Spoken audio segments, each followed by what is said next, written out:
started. Good morning, everyone, and welcome to our December meeting on the Committee on Closing the Gaps.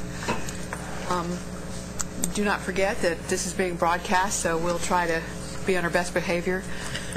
They have mood lighting in the back, I guess, like theater style. I know. Isn't that crazy? All right. Agenda item 1 is just welcome and Chair's meeting of the overview of the meeting.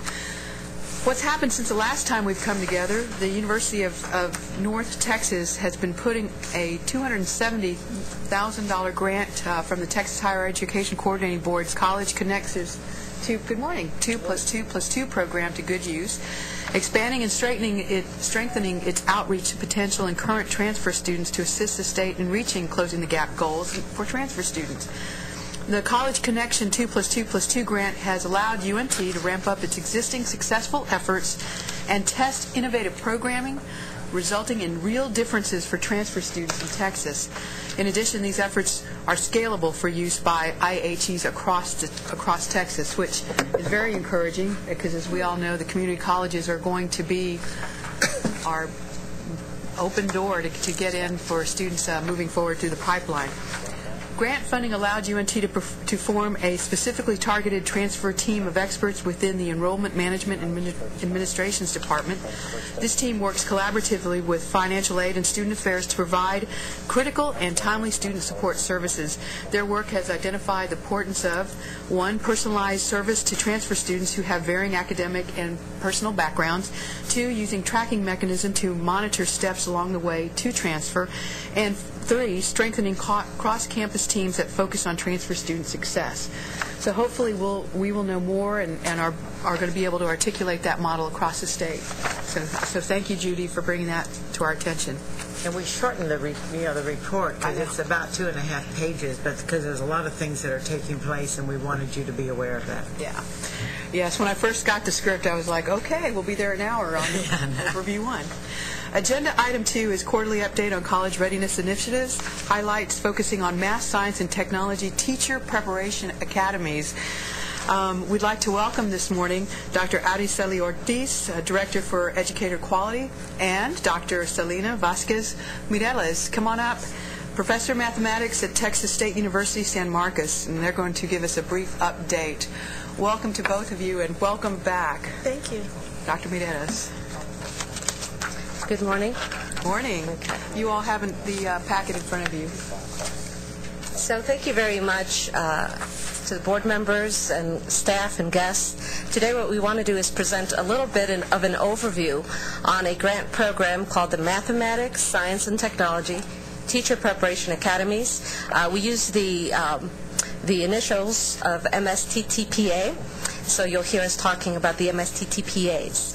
I can't make that into I'll provide a little bit of the background and how this program ties into the strategies that the coordinating board is focusing on.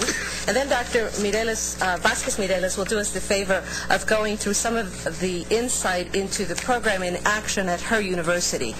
We asked Dr. Vasquez Mireles to be here today because her program is one of the leader programs in terms of being one of the first to have been funded. They have experience with the program. They've even graduated some students, and they're now on extension of grants, so they're doing a lot of excellent work for us. Last year they also hosted a technical conference that we hold for all of the grantees, so lots and lots of experience and good information to share. If we can go to the background slide, this program is directed or funded by House Bill 2237, and it gives us some very specific goals as to how these funds are to be utilized. Number 1, it strives to fund programs that will result in higher levels of teacher certification in math, science, and technology, and/or higher levels of teachers completing a master's degree in those same fields, and also higher levels of certified master teachers in the math, science, and technology fields. So the confusing part sometimes is the master and master. One is the master's degree and the other is a master's certification. So basically, it is here to focus on improving not only the quantity of educators in the field, but also the quality of their preparation. So you'll see elements of that in the program. The coordinating board coordinates and manages the program, and we specify the program components that are important, the evaluation, and obviously we manage the process to make sure that that quality programs are being proposed. But the universities really design and run the academies. They include both undergraduate and graduate programs, and the main bulk, or the bulk of the funds, goes to support the students directly, in that it pays for tuition and other special seminars that are a part of the program. Each academy serves between 25 to 50 teachers, and many serve more than that, and the funding is based on, again, on the number of teachers that each is ready to serve. If we can go to the next slide, you'll see that currently this program began in 2008, and we currently have 15 academies that are funded and are operating, and these academies are operating at 18 universities, Texas public universities, and they're currently funded through either 2011 or 2012 in some cases. The 15 host universities are listed there, and you'll receive a copy, or you do have a copy of the program. So you'll see that, and even just with the small diagram, we've tried to make sure that there is participation and application throughout the state. We've made visits to universities across the state to encourage that they know about the program, that they, if they have programs and interests that they can put together, that they apply. So we've been doing a good marketing effort, I believe, in trying to get the word out about these programs, and so that has resulted in a good representation of academies across the state.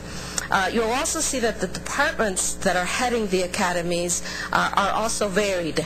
We have mathematics departments, we have science departments, and we also have technology departments. And in some of these cases, we have more than one academy at a university. You'll note that Texas State University has two academies, one led by the mathematics department and another by the College of Education. The University of Texas Arlington also has two, one in mathematics and one in science. And the University of Texas El Paso has a program in science as well as a program in technology. Now, as far as the strategic role of the academies, the focus of the strategy is on closing the gaps as far as the component of success. The goal is to increase the number of teachers initially certified through all teacher certification routes and improve teacher effectiveness.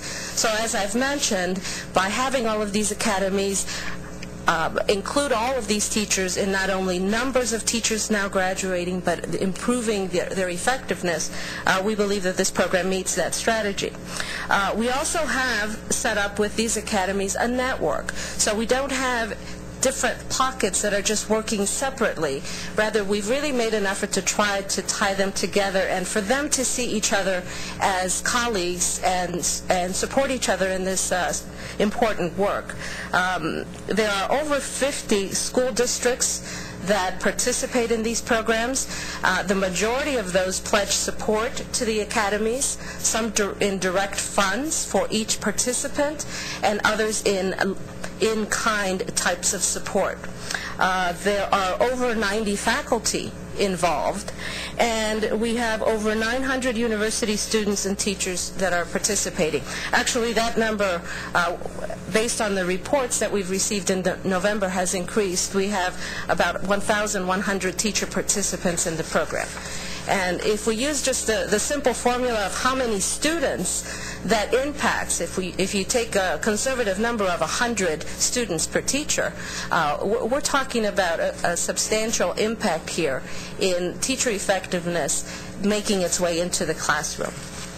Finally, the teacher preparation programs are also being affected because we wrote the program in such a way that really asked the universities that were applying to focus on college and career readiness standards and how to incorporate those and present these to the new teacher candidates. We also asked for an element of mentorship, so there are teachers serving as mentors to other younger teachers or pre-service teachers. We asked for the integration of technology. So even though some of these academies are not focused on technology, you'll hear Dr. Vasquez-Mireles talk about how she utilizes technology in her program. And there's also, as I mentioned in the conferences, the sharing of best practices. This is really an area where we don't have the luxury to compete against one another. This is really an effort that we do much better when we collaborate and share best practices. So all of the participants have been extremely generous in sharing not only their courses that they've developed, seminars, and other presentations, but also even the technical details, how to recruit students into the program, how to get the information out, how to set up websites, and how to collect all of the deliverables that come from this. So very good work in that regard. And again, it's really all to the credit of the host universities. So with that, I would like to allow Dr. Vasquez-Mireles to present some elements of the program at Texas State University. Awesome. Welcome, and just for the board and members of the audience, Dr. Vasquez-Mireles was actually one of our leaders in our vertical teams. So this is just perfect to incorporate all that knowledge that you guys worked through and to bring that to here. So welcome back, and thank you for your work. Thank you. Thank you very much. I appreciate that. It's good to be back. A little different. Glasses now. No baby. Knock on wood.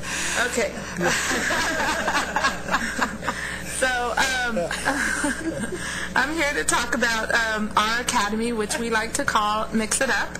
And this is actually a name that we felt encapsulated the essence of our academy, which is mixing up the STEM fields, both, especially mathematics and science, technology, and engineering. But the primary conduit is initially mathematics. And as you can see, we have a couple of goals and a lot of objectives and quite an infinite number of things to do. But our primary goal is to really focus on the content knowledge. The content knowledge of future teachers and in-service teachers, and not only building that knowledge, but cementing it. And we cement that through all the other supplemental aspects of our program, which I have to say, and not just because Dr. Ortiz is to my left here, but was brilliantly organized in the fact that there's a strong essence of community that is being built through these supplemental pieces of the academy. And our primary conduit is the fact that we utilize a correlation method, and our primary deliverable is our lesson plans, and that tends to be the way that we try to get students to engage in the content and to enhance pedagogy. So those are our primary things that we do. And when we think about our components consist of mathematics courses primarily, although we have sponsored some science courses and some technology courses. And ultimately, I don't think this is including this semester, but we've had 37 courses that we've influenced at Texas State. That's quite a few courses. And I want to also mention that these courses are not just courses that pre-service or in-service teachers take. They are also include pure theoretical mathematics classes. So I think that that's pretty remarkable, considering a lot of people have difficulty letting go of the ownership of their classes in that delivery. We've hosted 48 Learning Academy seminars, and as Dr. Ortiz mentioned, these are bi-weekly seminars. We start from the beginning of the semester and we continue every other week. For our graduate students, we actually have them online. We videotape them, and we foster community by hosting focus groups and online discussion groups. Another instrumental piece of our particular component is that we have a multi-tiered mentoring component, and our primary vehicle is leadership. So what is this multi-tiered aspect? Well, we actually include faculty, not just faculty that are interested in mathematics education or teachers, but also mathematicians and scientists. And we also have graduate students. We have both doctoral graduate students, and we also have master's level graduate students that do peer mentoring, and also who have matriculated through the program that come back and give back to the program. And we also include undergraduate students, either senior level or lower level, but they're all make a team, and they work on a leadership project. And that project could be things like drafting presentations for conferences that include their results, or working on action research projects, various things that they have done and that we're really proud of. In fact, in the past 3 years, we've had a place at CAMT, which is the conference for math teachers, and we also had a presentation spot at CAST, in addition to national presentations, including NSTA and places like that. NARST. It's hard for me to say some of the science ones. I don't remember them as well as the math ones. The field-based experience is also another component, and you'll also see conference presentations listed on there. We've allowed for participants to engage in classroom observations, to go see other people teaching, not just teaching at public ed, but at college classrooms. We've had opportunities for them to field test lessons, and then also to engage in tutoring. Now, what are some of our outcomes? That sounded like it, but there's actually a lot more. We've actually influenced, somehow, some way, 59 students in our program over the past couple of years. We developed and evaluated a new instructional model, which we call the correlation model, and we moved away from the term integration just because we didn't want to be associated with the idea of a pure science type of infrastructure, and we wanted to move away and actually move away from the traditional use of science, using mathematics as a tool, as in formulas, or mathematics using science for application purposes. So we developed this correlation model, and I think we were going to provide a copy of an article, but I'm not sure. Yes, if it's there is an article that's part of the handouts. Okay. Yes. We have also served, as Dr. Ortiz mentioned, we hosted the conference last year, which we had a blast, and it was really nice to foster the networking, but we've also established great collaboration with 2 other academies in addition, well, actually I should say 3, because we have our Texas State one. We collaborate with ourselves in a lot of ways, but also we have our EC4 at Texas State, and we also have collaborated with Tarleton State, and they're actually using our correlation model as their conduit as well. And of course, we've presented at many places. We've developed other projects, received other funding as a result of this. One of our claim to fame is we actually have received a FIPSI, some FIPSI money a couple years back when we were first getting started here.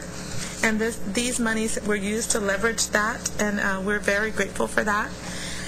And like I said, you have a copy of one of the articles, but there are and continue to be others. Now, what kind of impact has our program had? Well, as you can see, here are some of the feedback that we've received from some of our participants. And in terms of courses, they say they've learned some new teaching tools for both basic and abstract concepts. And one participant says, I have developed some new ideas on how to teach through discussion forums, and it should be forums. and hearing how other people teach a topic. This has been the most helpful. And in regards to the Learning Academy seminars, which I think has been a very eclectic way to supplement the experience of the participants. One participant says, I really enjoyed the more informational sessions and felt that these were more applicable to my teaching field. And there was one particular one that was on the Pythagorean theorem, and one participant says, understanding the Pythagorean theorem was very helpful, especially knowing that there are various manipulatives for children to understand this theorem. In regards to mentoring, a lot of students feel that this is very helpful. The academic conversations, which is real nice language to hear, they believe are helpful, as well as collaboration with other professionals. Now, I want to expand a little bit on one of our projects, this multi-tiered mentoring project using leadership and also these field-based experiences. One of the outcomes was the fact that some of our students decided to do what they called a My Math story, sort of a biography on what their experiences up to that point have been and how they have matriculated through their math journey. This one particular student that you see here, some reflections on this screen and on the next, is by a participant named Juan Valadez. And he's an undergraduate student, but a little older. He's in his 40s. And he created a My Math story, which is very telling. He talks about his story of his education, and I'll read a little bit to you. He says, to tell you the story of my education is to share a story of pride, oppression, loss, and rediscovery. At age 41, he's working on becoming a bilingual middle school teacher in mathematics and in English. He attributes his math story to his father, who is naturally talented in mathematics. He was told that math was in his blood. He encountered racism in a small town in Texas. He quotes, they saw our inability to speak English as an inability to learn. He was told by his teacher that Mexicans are not good in math. As the class began to laugh, he felt the proud Aztec and Mayan blood run out from his veins. And he continues to talk about this, and he attributes this journey and this reflection and his now growth to becoming a math teacher. In fact, he'll be student teaching in the spring, and he has been an Academy participant since its inception a couple of years ago. He was one of our first participants. He continues to talk about how how being part of the Academy has helped him to reflect and to engage in these experiences and to avoid them for future students. And I think it's very profound that his story, and there are others like that.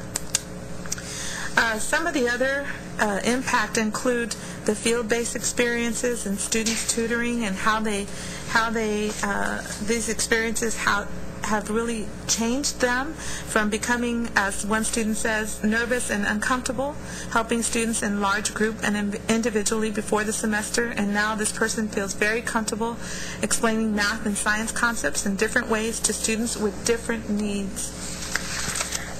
And I believe that a lot of these outcomes, although I am a mathematician and I tend to be attracted to linear types of thinking and approaches, I believe that this particular experience has been very dynamic to our participants, in large part because of its diversity in its delivery, and not just being courses and the Learning Academy seminars, which again I have to stress has been instrumental in fostering community in these students that I believe they did not have prior to the Academy.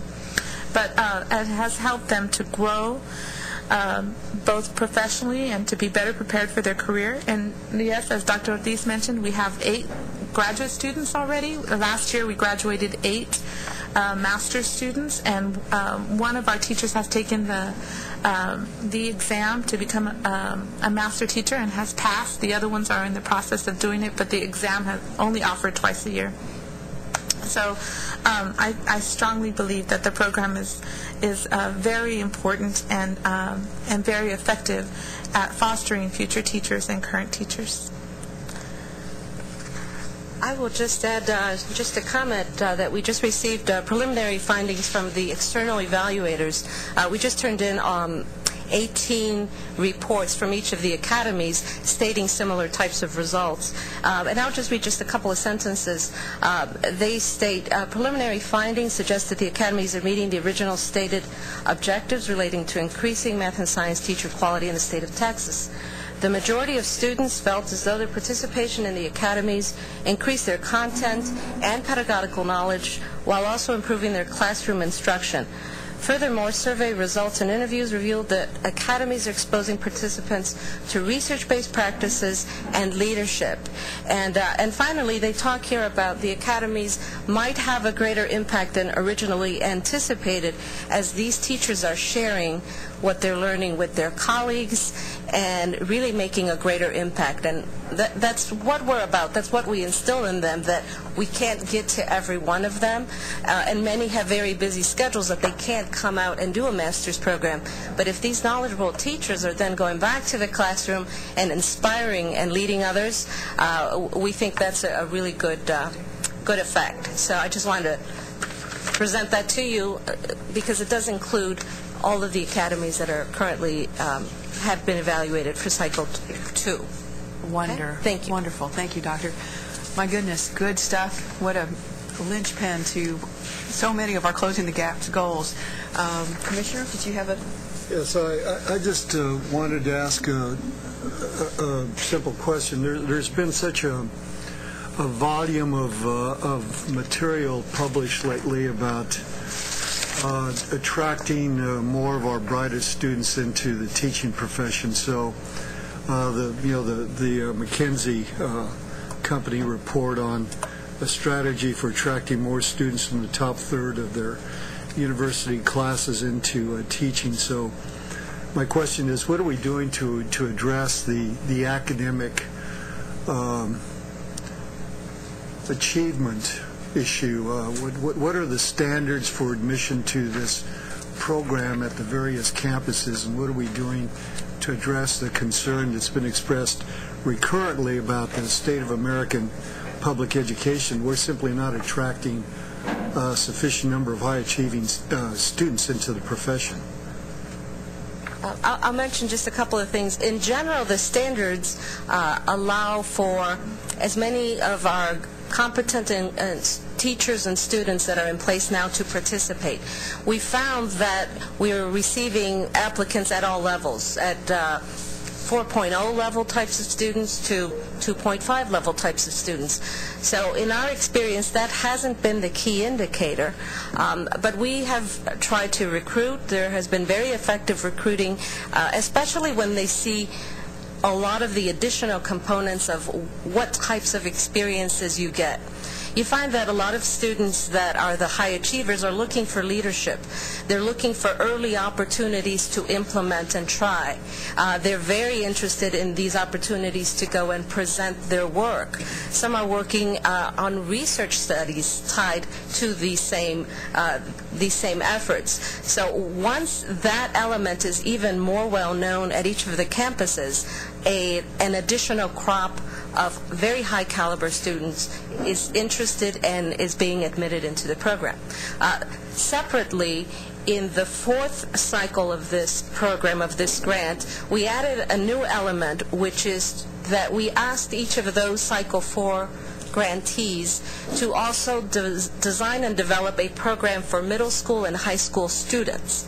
So what we have are college students, in-service teachers working in the summers or after school with younger students and talking to them about teaching mathematics, science, and technology.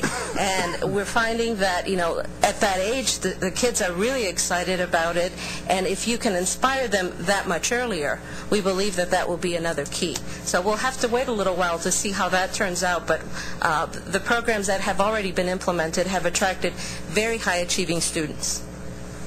One of the things that we do is we actually make it easier for them in the sense that we carve out the path. We look at, we go after majors. We go after math majors and science majors, biology, physics, and we actually tell them, look, this is all you have to do. This is what you're doing now. This complements your pathway, and you're able to get certification.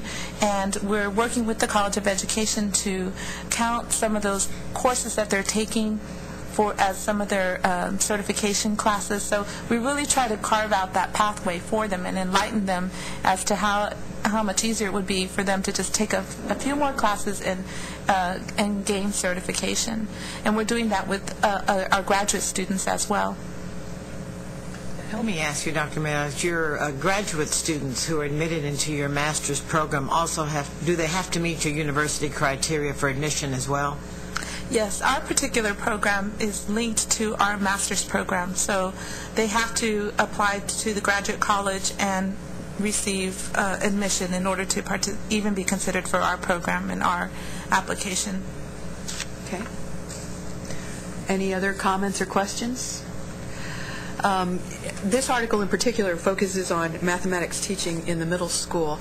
How far down are you preparing these teachers to teach mathematics? Is it as low as elementary school, so to speak? Yes and no, because far down, TEA and the state is changing a lot of the way that they define elementary, middle school, and high school. So we have had teachers in there as low as 5th grade, okay, and some would consider that elementary.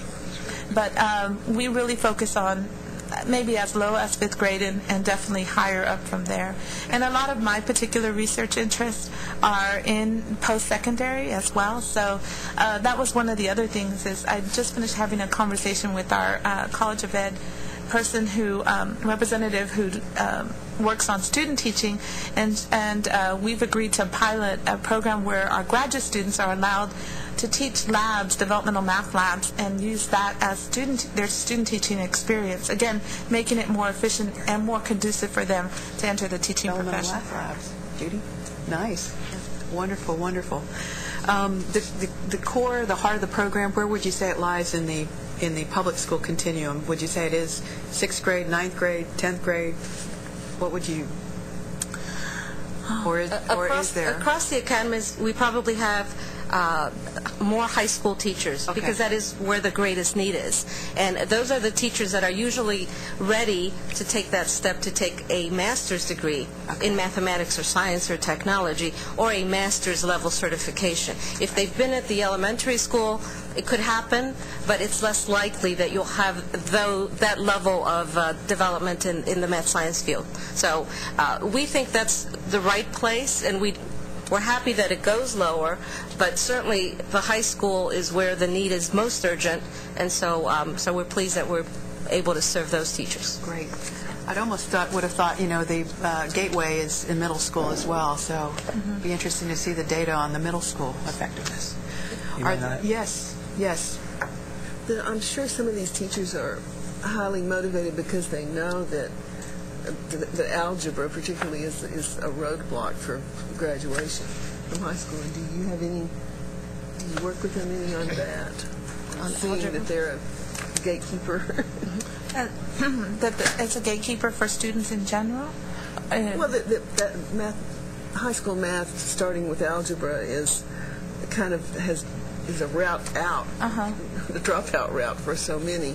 So we're, really hopeful that these teachers will be very inspired that not only are they teaching math, but they're keeping kids in school.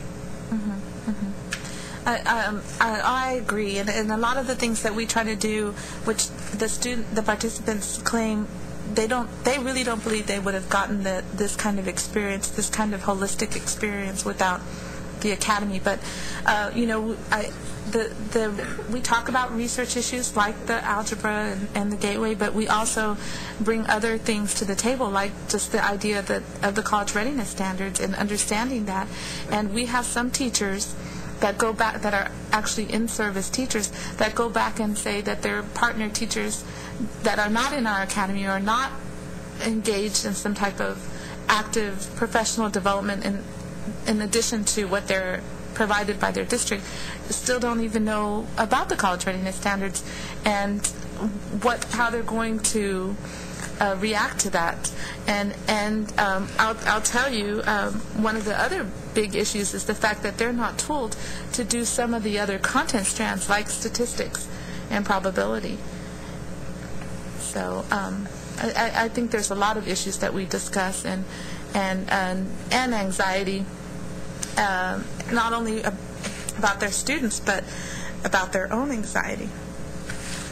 Dr. Golden. I think Lynn kind of hit on what I was going to mention in that, there's, I guess I'm trying to take a trip down memory lane to my grade school years and remembering where I thought some of the most difficult times I had with math.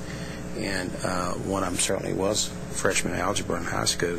And then I think another real crucial point was, and I don't know exactly at what point y'all teach fractions now. It was in 5th grade for me, but I was able to master it. But I saw a lot of my other fellow classmates that really struggled. You start off with adding, subtracting, and then multiplication and division, and then you proceed to fractions, studying fractions, and a lot of kids just never grasp that concept. So they develop a paradigm within their own mind at an early age that I can't do math, and it sticks, and it carries on right on into high school when they get to algebra. Where I was unsuccessful as a 5th grader, and I never learned fractions, and I was told I couldn't do math, and I still believe in my own mind. I still kind of like this young man that you're talking about that said that Mexicans weren't good with math. Well, that's a paradigm that can be accepted by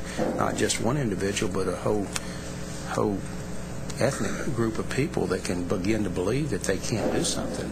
So I guess my question is that can we identify where those stumbling blocks are and really focus in on those areas and make sure that the kids are getting the support they need to overcome those hurdles in math, so they can develop a basic mindset that we can learn this. We're not failures. We're not going to fall out, because they do fall out at Algebra 1 in high school. They do fall out in the 5th grade when they have to learn how the concepts of fractions. And then if you could kind of overcome those major stumbling blocks, and then not only from an academic standpoint you're building a foundation for success, but from a psychological standpoint you're developing a foundation of I can and I will and I intend to succeed. That's a great point, Doctor. Do you all have? If I may, one of the wonderful things about working with a mixed group of faculty and teachers in this program is that the faculty really bring to the table their research-based knowledge. So there is much research in the field that tells us where some of the stumbling blocks are for any student of mathematics, no matter what age.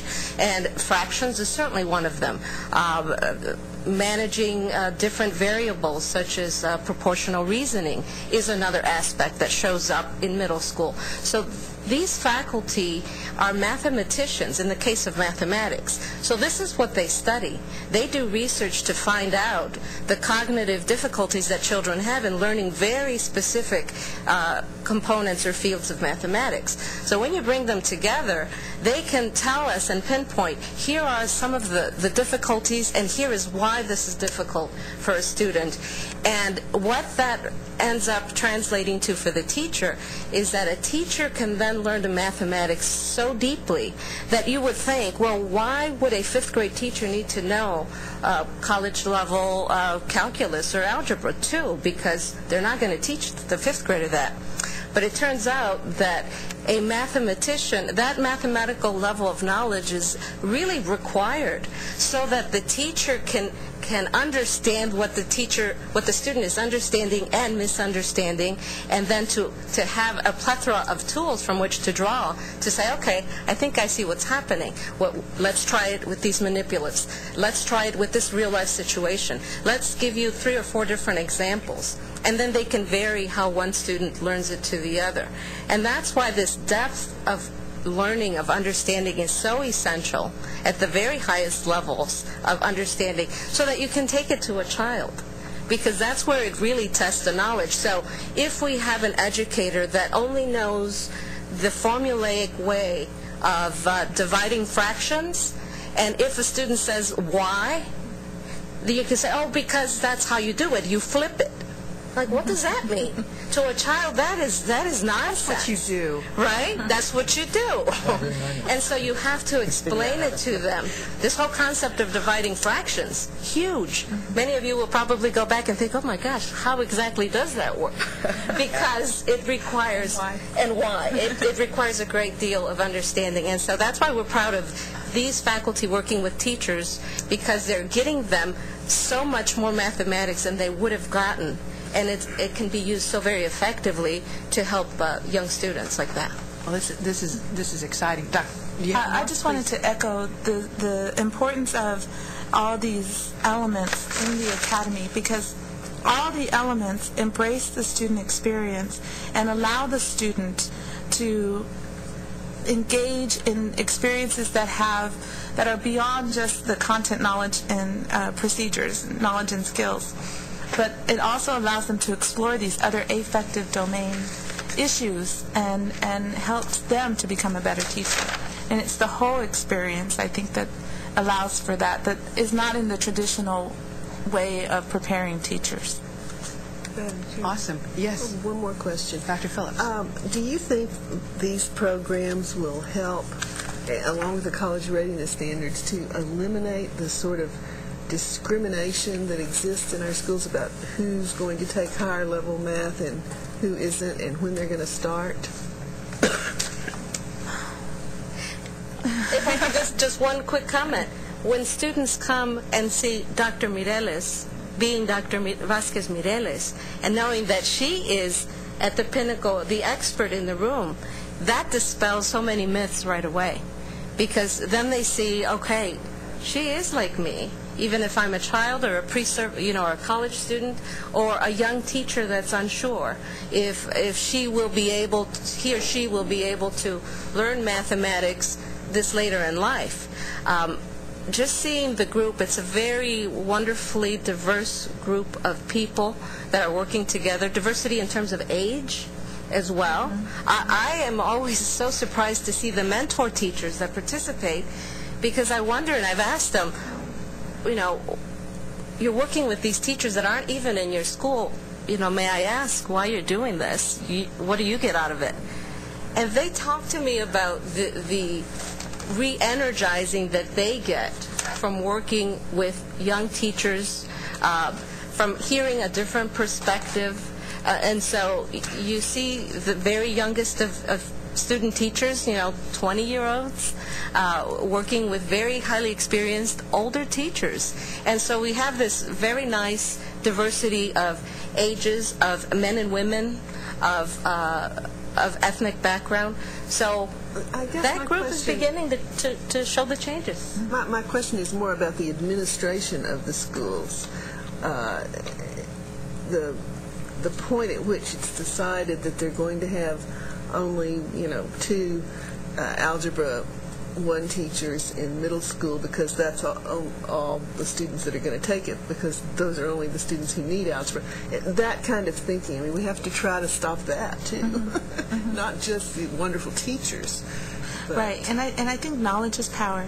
And one of the things that we did, for example, in our leadership projects is we got our hands as soon as they became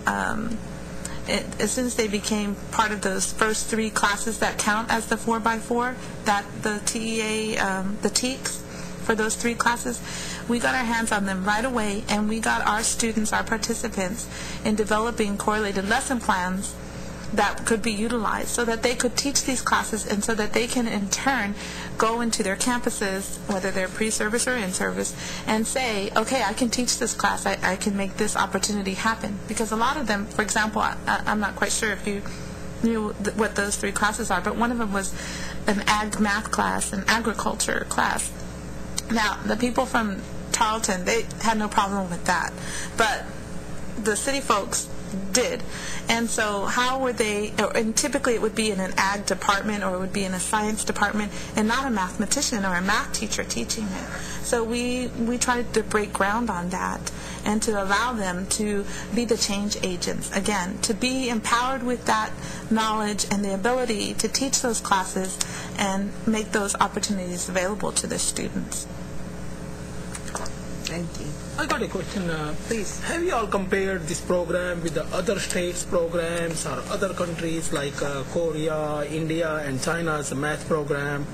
I've heard of Professor Ramanujam, who went to England, and he used to get his dreams, and he used to get all these math formulas and so on.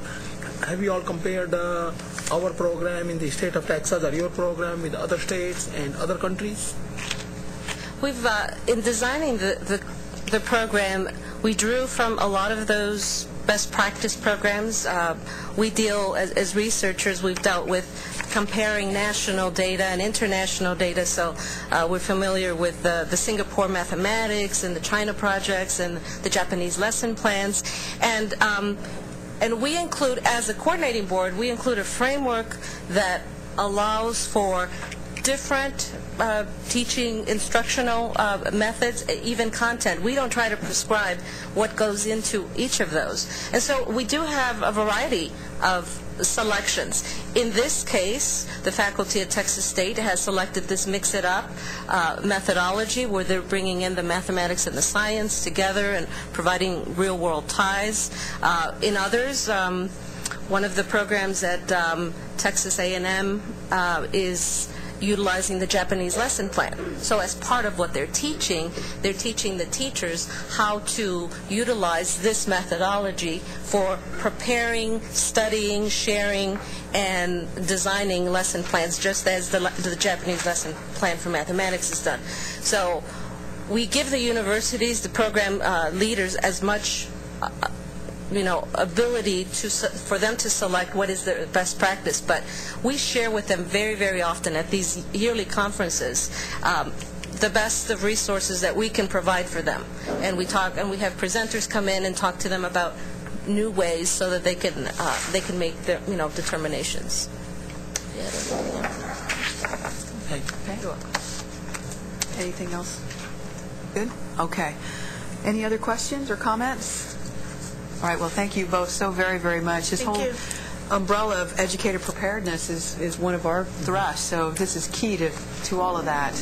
Thank you. Good to see you again, and Likewise, thank you all happy for being here. holidays to you all. To you, too. Thank you. Thank you. Thank you. Okay, moving on. That was awesome, Judy. Thank you for bringing that back to us. This is also part of that quarterly update that we do. Right. And we select the one item, and that's why this one was focused on this. Wonderful. Agenda item 3 is matters relating to the Committee on Closing the Gaps. 3A is consideration of adopting the staff recommendation to the committee relating to the Consolidated Annual Evaluation Report. Robin Zuniga, Senior Program Evaluator, will present this item. Welcome, Robin. Welcome. Thank you. It's my pleasure this morning to talk about the Consolidated Annual Program Evaluation Report. This is the third report that we have done for the Coordinating Board. And it reflects the programs that have been in place in 2010, the fiscal year 2010, ending in August. As you'll see, there are 46 programs that are included in the report. About half of those, more than half of those, come from a couple of different areas, which I'll talk about in a moment. They represent about $58 million in funding, a little less than half of which comes from state funds. The rest comes from federal and private foundations. We've organized the report this year a little differently than we have in the past, looking specifically at the CB legislative goals and strategies. So we have 5 different areas that we're focusing on that we've categorized the programs under. 3 of them are closing the gaps goals specifically: participation, success, excellent in research, health education, and improving quality and participation. And the other 2 are specifically funding related, looking at programs that were funded for nursing education under the Texas Tobacco Fund and the various federally funded programs that we have. 35 of the programs fall under 2 categories: participation, success, excellent, and research, and improving quality and participation, 2 very important areas for closing the gaps. I want to share with you a few of the lessons that we've learned overall from these program evaluations. First of all, looking at the outreach programs like College Connections, the Go Centers, and the community partnerships. College Connections and community partnerships being funded by the College Access Challenge Grant federal program. We found that outreach programs in high schools can indeed be successful at removing perceived barriers when they're fully implemented.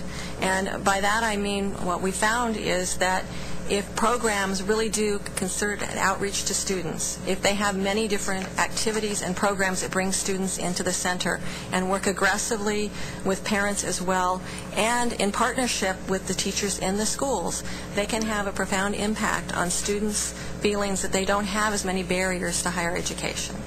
So we've been very pleased to see that there are some very good programs that have been able to pull down a lot of the perceived barriers that students have going to higher education. Can you give explicit examples of that? Well, in the Go Center study, we studied the Houston Independent School District had money from the Gates Foundation, and we worked in partnership with them to provide VISTA volunteers and other special services within the Go Centers. Now, the Houston ISD had implemented at the same time Go Centers across their high schools. So all of the high schools had them, but a select group of 8 schools had these extra services.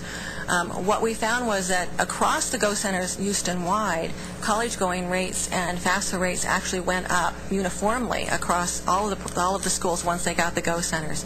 But in the treatment schools where there was full implementation and they were making good use of those VISTA volunteers to outreach to students and aggressively bringing them into the centers, almost 80% of the students perceived that their barriers had gone down to higher education. So we're very pleased to see that. Now, they have to be fully implemented. There were programs that did not have that success rate because they didn't use the funds in an aggressive way to bring students into the center. So a lot of it has to do with the implementation. Another thing that we've learned is that intensive college readiness programs can reduce the need for developmental education courses. We've worked very extensively with the summer bridging programs and the intensive summer programs and evaluation, and we've had both short-term and long-term, I'll talk about that in a minute, measures that we have used to look at how well these programs are helping students with developmental education. And we found that THEA scores can be significantly improved by these programs. 50% of the students in the 2010 summer bridge programs had meaningful improvements in their THEA scores just in these short 4-week programs. So they can be successful. And again, in a minute I will talk about what, in a little while I'm going to look at the summer programs in a little more detail and talk about what some of the things are that those programs can do to make a difference, because again, implementation is very important. Robin, can you remind us the summer bridge programs, is that between senior and freshman year? We actually have 4 different programs that are targeted at 4 different audiences. There's a high school program for rising 11th and 12th graders. Okay. Another one for college, recent high school graduates, and another one for that focuses on college students. Okay, great, thank you. Okay. And third, STEM orientation programs do help students understand what it means to be a professional. We have an engineering summer program that's running. It's even shorter than the bridging programs. It's only a week in length. But its goal is to encourage students to enter engineering and to understand what an engineering career is going to involve. Now, we have found that it doesn't really encourage students to go into engineering, at least not the ones in the program, because most of them are self-selected, and the majority come in already interested in an engineering career. So there's not very far to go because you're already at the top of that interest scale. However, the students say from the field trips that they take, the professionals that they meet, and hands-on activities that they have in engineering, that they leave with a much better understanding of what it's going to mean to be an engineer, to pursue an engineering career, and they feel more comfortable in going to college and studying engineering. And then we also noticed from several of the programs that underprepared students need help developing effective learning strategies as much as they need help with the content.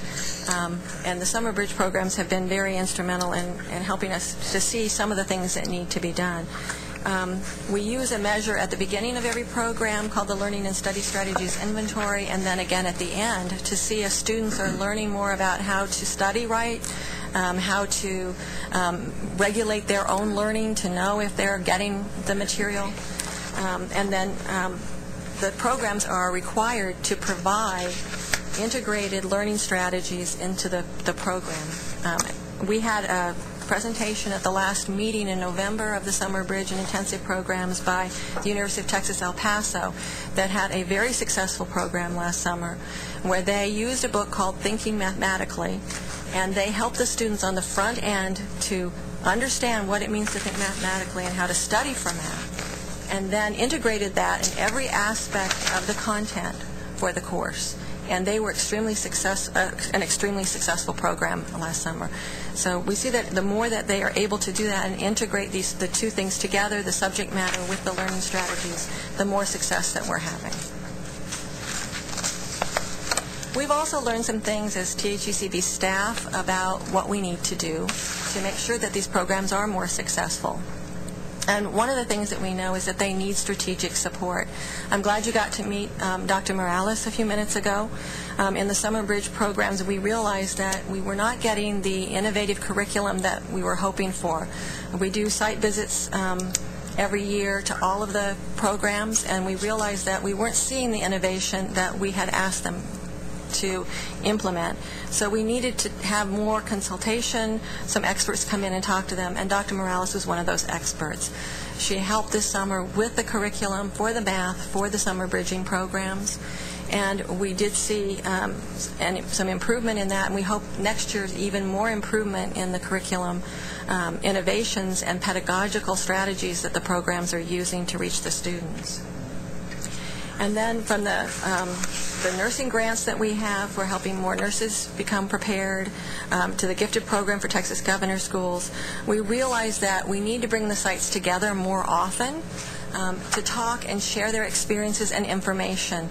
They really learn a lot from each other, and one of the things that we have going for us is by being a state agency and being the funder and overseeing these programs, we have the power to convene these meetings where we can bring them together and share a lot of information about best practices and identify those programs that are doing a good job and have them talk to the other programs about what they're doing and learn from each other. We've also noticed that it's really been helpful to have the multiple year programs because we're able to look at what programs are doing and again share those practices, see what's working and what isn't, and work with those programs to make changes from one year to the next. And we are seeing improvement from one year to the next in programs that are really taking it seriously and using the data that we give them, using data-driven decision-making to improve their strategies and make changes to their programs from one year to the next.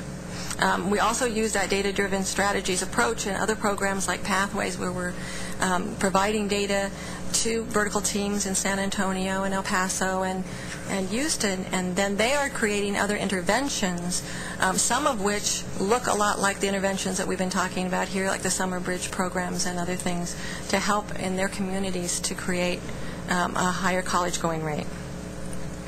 And now I want to give you just a little bit more detail on one of the programs, which is the bridging programs, which has been a big part of the effort that we've had here on closing the gaps. There are 4 types of programs, as I mentioned before. There's a high school program that's focused on rising 11th and 12th graders, a transition program which was also targeting 11th and 12th graders, but was not a summer program, and I'll talk about that a little bit more. The purpose of that program was to see if there was a difference in retention and success rates and if we had it during the school year instead of during the summer. So it was basically the same program, but on Saturdays during the summer. And the developmental education program looking at recent high school graduates. And then the intensive summer program was redesigned to look at and serve students who are in college that are on probation or having trouble getting through developmental ed classes or have failed their original college algebra or English class. There have been 19 programs that have been functioning the last 3 years. These were grants that went for 3 years from 2009 to 2011, and they will be seeing their last year this year, with the last implementations ending in August of 2011. We established some criteria for successful programs. The next slide, please. And we looked at both short-term and long-term outcomes of the programs. Increases in college placement scores, the students take a THEA pre-post. Increases in learning skills, they take the Learning and Study Strategies Inventory pre- and post-program. We look then also at the retention rates in the program, are students staying in or the program. We do site visits, as I said, and look at a number of different things, but one of the things that we look at is the curriculum and the innovative pedagogy, and we're looking for very specific things about what they're doing to reach the students, that they're not just using their traditional developmental ed course, that they're using some kind of differentiated instruction, that they have designed the program specifically for this audience and for this 4-week intensive session to move these students up in their development in math and reading. And we also looked at the cost per student completing the program. We're in the process right now also at looking at the impact of these programs on subsequent college enrollment and success rates. Because we're a couple, the students who are high school, we had to wait for them to get into college to be able to look at this. So we're just now looking at our first cohorts to see if the college-going rate has improved for these students. And we'll be looking at their developmental ed course-taking patterns to see how they compare with other students that are like them. So in looking at those programs, one of the things that we noticed is that the cost per student completing was much higher in the transition programs and the intensive summer programs. So we wanted to have a little bit different version of the high school program by having it during the school year, but one of the effects has been that it's actually costing a little bit more, about $400 per student more to have it during the school year. And probably because it goes a lot longer, more than just an intensive 4-week period, it's costing the programs a little bit more. This is not just the dollars that we provide them. We ask them to report on the amount of money that they're spending on the program, broken down into some discrete categories. So it's the total cost of the program as reported to us by the programs, not just the amount of money that we gave them. We also noticed that the innovative curriculum scores are lower in the transition programs and the intensive summer programs, that they tend to be doing more of the same kind of developmental ed and incorporating less of the pedagogy that we would like to see them incorporating.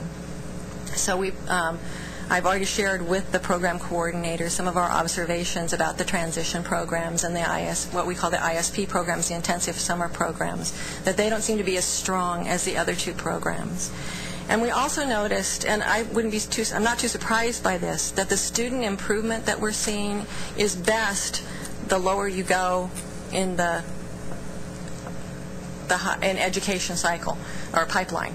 The high school students increase more overall than the developmental ed students or the students already in college. And I'm not too surprised by that because, in a sense, high school students are still more malleable, more ready to learn, possibly. Maybe don't already have so many preconceived notions about their abilities to learn. And so we are seeing better overall improvement at the high school, in the high school programs than we are in the other. But of course, these are mixed results because individual projects within each of these categories have been successful. We've had some successful programs in the intensive summer programs, and there have been at least one program that has had some success in the transition programs as well. So even though the model may not work as well, there are programs that are able to be innovative and have some good positive effects. So some of the things that we've noticed that really makes a difference and that the staff at the coordinating board is really working with these programs to foster are designing a curriculum specifically for the different types of students that you're serving. Don't just go use a packaged program. Don't just use the preparation book. Design something and involve all your program staff and faculty. It really seems to work best when the faculty are involved in designing it. When you've got the math faculty and the program staff working together to design an integrated program of math, learning skills, and college knowledge kinds of curriculum. It also has very little chance of working successfully unless there is support from the college or university in which the program is located.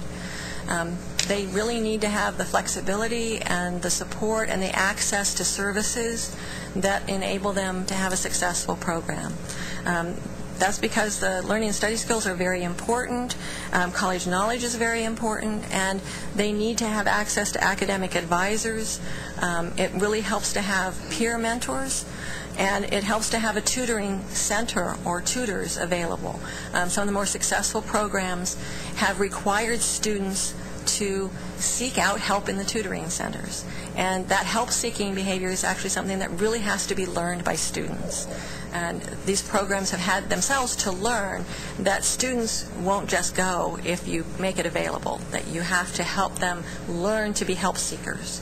And so those are some of the features of the most successful programs that we have seen.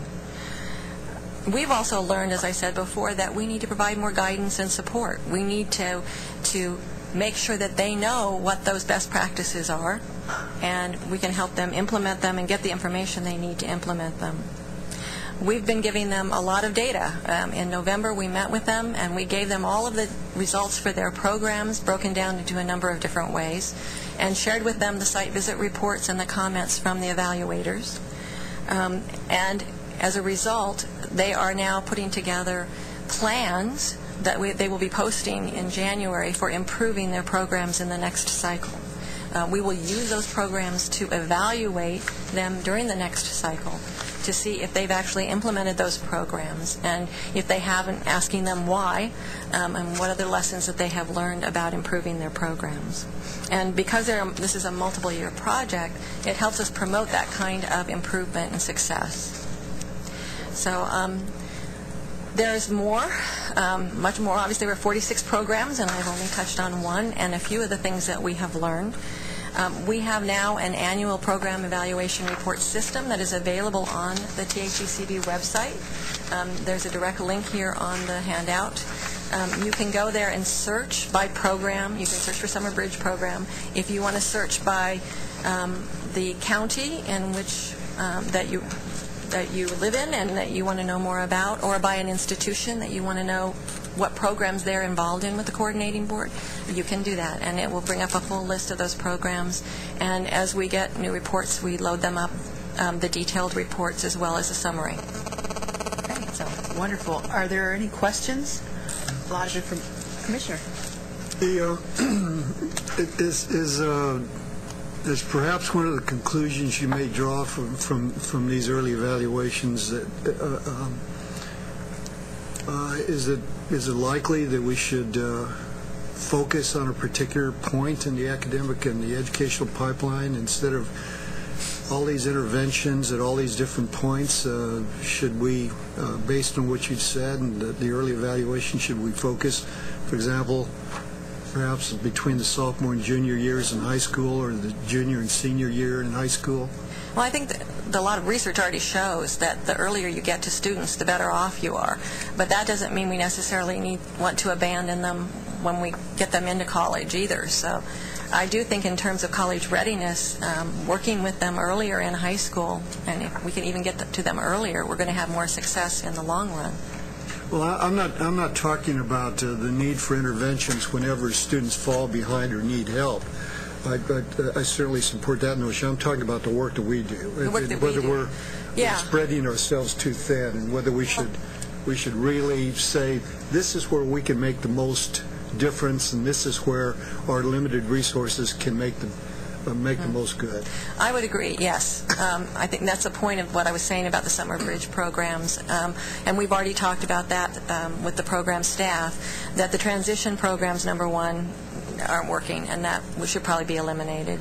And that the ISPs are not, the ones that are working with the college students, at least the way they're currently organized, are not the most effective use of our funds. That if we're going to have limited amounts of funding, that we should be focusing on the high school program and the developmental ed summer programs with recent high school graduates rather than spreading our resources too thin. That's a really important question, and I can tell you Judy and her staff have been talking about. Now that we're as far along as we are in terms of the number of these programs, we're at the point where we're able to begin to focus in and narrow where we put our resources. Good. And even at some point, are there some of these things that we should, in better economic times, try to make part of the natural fabric of what's happening rather than individually funded projects? Good point. If I could add also that, Commissioner, the House Bill 3 and Senate Bill 3 does have the added component that in that middle grade, 10th, 11th, going into 12th, there is that intervention that must be done when you note that a student is falling behind, which would then address this one element. The other thing, too, with our implementation of AVID, which becomes an embedded system within the university to address the students, not only as they're coming in, if they're potentially at risk, but providing that mentorship, that tutoring, all that component that becomes part of the fabric of the institution, and then does not depend on us to provide that support funding in order to keep that going. So that's why we've been looking at that very closely in order to answer based on what we've learned from these programs. So if I understood you correctly, then a summer bridge program at the college level, we could tail that off so long as they had a strong AVID program, because that makes most sense. She's saying incorporating it into the curriculum as they come into college rather than... Right, a systemic embedment there. Okay. Any questions? Any other questions?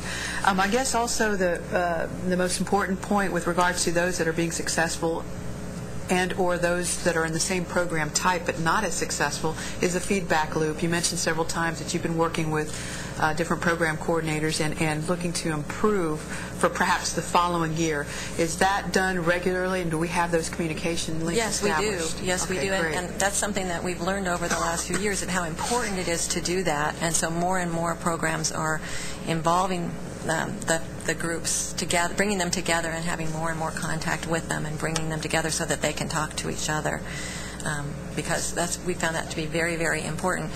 The program coordinators the project coordinators at the sites are key to programs working well, and so we've learned that we really have to support them and help them have the information and the resources that they need to do an effective job. Great. And then finally, return on investment is exactly where we need to be in terms of rank ordering these and focusing in our dollars on the biggest bang for the buck, so to speak. So I love moving down the pipeline as much as we can. Are there any other questions, comments? Okay, I need a motion to approve. So moved. I need a second. Thank you, Durger. All in favor, say aye. Aye. Opposed, same sign. Motion carries. Thank you very much. Thank you. Thank you for your work. And as you noticed, the list of programs were part of our blue pages there. Okay. All right, and again, our timely presentation this morning, because it deals with the next topic, the next agenda item. Agenda item 3B is consideration of adopting the staff recommendation to the committee relating to amending Cycle 2 and Cycle 3 contracts for math, science, and technology teacher preparation academies. Dr. Laredo. And Dr. Araceli-Ortiz is going to address this item, since she has spearheaded this effort. I've allowed her to speak to it. Thank you. Moving along quite timely. well, and we're very... Thank you. So that, in fact, saves me from presenting the background of the program, because you now have that. I'd like to hear it all again. Sure. But I will give you a little bit of the background on the funding cycles, because that may be confusing for those that have not been involved from the beginning with this program. Basically, we had an amount that was funded by the House Bill 2237, was then allocated by the P16 group in budget planning to these programs, and then to get the money out to candidates, universities that could put together a good program, we did this in cycles. And so the first cycle began with the 2008 funding, and the Cycle 1 programs have completed their work. We currently have Cycle 2, Cycle 3, and Cycle 4 grantees. They've received their funding at different times. That's really the only difference in the naming of the cycles. But it also tells us when their funding ends. And Cycle 2 and Cycle 3 funding will be ending in August of 11. So in the coming short months. And most of these programs serve the bulk of their candidates through summer programs. And they begin to recruit for these students very early in the year, in January, if not earlier. So because these programs were ending, we wanted to review their reports, and we asked for early reports to be put together. And we received the Cycle 2 and Cycle 3 reports, which were thoroughly reviewed by myself and our staff, as well as by the external evaluators. And we asked them to let us know if they felt that they could continue this work, if they had the staffing to continue this work, if they had the students that were in process that needed this continued support.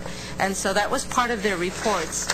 And what they did was take that into consideration, and they did a good job of, you would have expected perhaps all of them to ask for additional funding and extension, but that was not the case. Some felt that they were still that they still had sufficient funding to carry the students that they had in process to completion.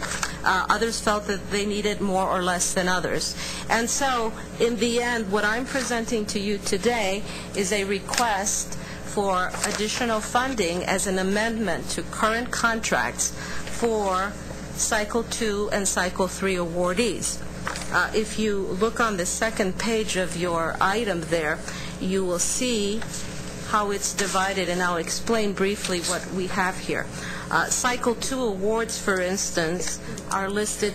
There are 5 universities that received funding for Cycle 2, and their current amount is listed in the first column, and the amendment amount that we are recommending based on their reports and their progress is listed for a total of 3 universities of Cycle 2, or 3 academies, to receive this funding. Cycle 2 awardees or requesters were asking for an amendment of $600,000 from the current total of $3,300,000. The Cycle 3 awards in the next paragraph were awarded to 9 universities, so we have 9 Cycle 3 academies. These were approved by the board in April 2009 for 2-year contracts, and 5 of these have now requested additional funding and contract extension through December of 2012. You see here the 5 Cycle 3 awardees that are requesting funding, slightly less than the Cycle 2, because they started a little bit later, and they feel that this is sufficient to get their students through. Many of these, by the way, are adding additional students as well. Smaller cohorts, because we're asking about a 1-year extension. But because they have the capacity, the nice thing about these programs is that if you already have the leadership seminars taking place and you have the vehicle in motion, so to speak, the process, the cost to add additional students is not as high, of course, as if you're starting a new academy. So we believe that these 8 Cycle 2 and Cycle 3 requesters are worthy of this additional funding. We'd like to request it as an amendment. Cycle 3 awardee total amendment of $750,000 from the current $6,200,000. Extending these contracts at this time, again, as I mentioned, will allow for timely recruitment of additional candidates and teachers so that services can be delivered beginning as early as spring of 2011. And in addition, current participants can continue to receive support through the summer and fall of 2011. Okay, are there questions? Everybody see what's going on? I would imagine that as they requested additional funds, that we did some verification and validation as to this number of students, et cetera, that would be moving along. That's right. We reviewed the number of students, the progress level of those students. We reviewed their budgets very closely as well, so that we could see how much they actually had. They submitted approved budgets from their financial departments, and we're confident that they will do good work, such as we presented earlier with these funds. Excellent. I had a general question. I went to a seminar back about 10, 12 years ago. Somebody talked about history of mathematics. Yes. I was wondering, do you all teach history of mathematics and science as a part of this program or no? Oh, yes, in fact we do. And that is one course that is being shared by the universities because they like to include some of those elements into the learning seminars, the biweekly seminars. In some cases, they're considering having them as part of their program in the mathematics department. We've also asked, where possible, if they could record some of these as modules, because then they could be easily shared even with more. So if you're interested in that particular product, as soon as we have something, we'd be happy to share it. I would love to see it because Yes. I was totally amazed. Yes. I never saw or heard about history of mathematics yes. when I was going through the college and high school and so on. And when I went to this seminar, it was totally amazing. Oh, yes, it's very wonderful. And we're going to feature it at our next conference, and I'd be happy to share those materials with you. Awesome. Good. Good. Any other questions? May I have a motion for the consideration of adopting the staff recommendation of the committee relating to amending Cycle 2 and Cycle 3 contracts for math, science, and technology teacher preparation academies? Thank you, Dr. Goldman. Second, Durga, thank you both very much. All in favor, aye. Aye. Opposed, same sign. Motion carries. Thank you. Again, thank you all for your work. Agenda item 3C is consideration of adopting the staff recommendations to the committees relating to evaluations. Item 3C1 is approval of interagency contract with Texas A&M University's Education Research Center for evaluation of math, science, and technology teacher preparations academy. I'm doing it. Oh, okay. If you'll note, you previously have approved the addition of the cycles, and A&M University, the Research Center, has the current grant for evaluation, so this will be the additional money in order to take on the continuation of these cycles in terms of their evaluation. Okay. Any questions? May I have a motion to approve the interagency contract with Texas A&M University's Education Research Center for the evaluation of the math, science, and technology teacher preparation academies? So move. Dr. Golden? Second. Second, Dr. Phillips. Thank you very much. All in favor, aye? Aye. Opposed, same sign. Motion carries. Thank you. Okay. Agenda item 3C2 is approval of a request for proposals for the evaluation of the developmental education demonstration project. Is that you again, Dr. If you will note Great. that in 2009, you approved the $5 million funding for our DevEd projects. At our previous board meeting, you also approved $100,000 for the evaluation of those projects, the demo sites. What we found in releasing, and I had also asked you permission to release an RFP for that evaluation design because it was more cost effective than bringing on additional personnel because the scope of that work is so large. When we put that out, we realized that the $100,000 was not going to be sufficient because of the extensive evaluation that was to be taking place.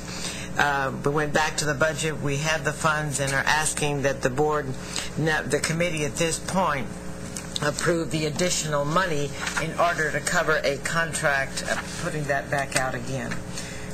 People were not very responsive to the $100,000 with the massive scope of the work, and that's what occurred. Okay. Are there any further questions about this? So this is the total amount. project, including Yes. enough to evaluate. That is correct. Yeah, I move approval. Okay. I have a motion to approve a request for proposals for evaluation of the developmental education demonstration projects. Is there a second? I second. Durga, thank you. All in favor, aye. Aye. Opposed, same sign. Motion carries. Thank you all. Agenda item 3D is consideration of adopting the staff recommendation to the committee relating to the approval for a request for applications to conduct a comprehensive evaluation of the college readiness, adult, and developmental education strategies. Dr. Laredo. You know, I have been here almost 3 years, and prior to that, work had already begun on the College and Career Readiness Initiative in this agency. We are at the point now where much has been done. Many projects have been implemented, and in order to go back and we look at everything in a more comprehensive picture than we have in terms of the evaluation you have seen now, we would like to contract out to place an RFP in order to do that comprehensive analysis to then be able to sum up our work up to this point.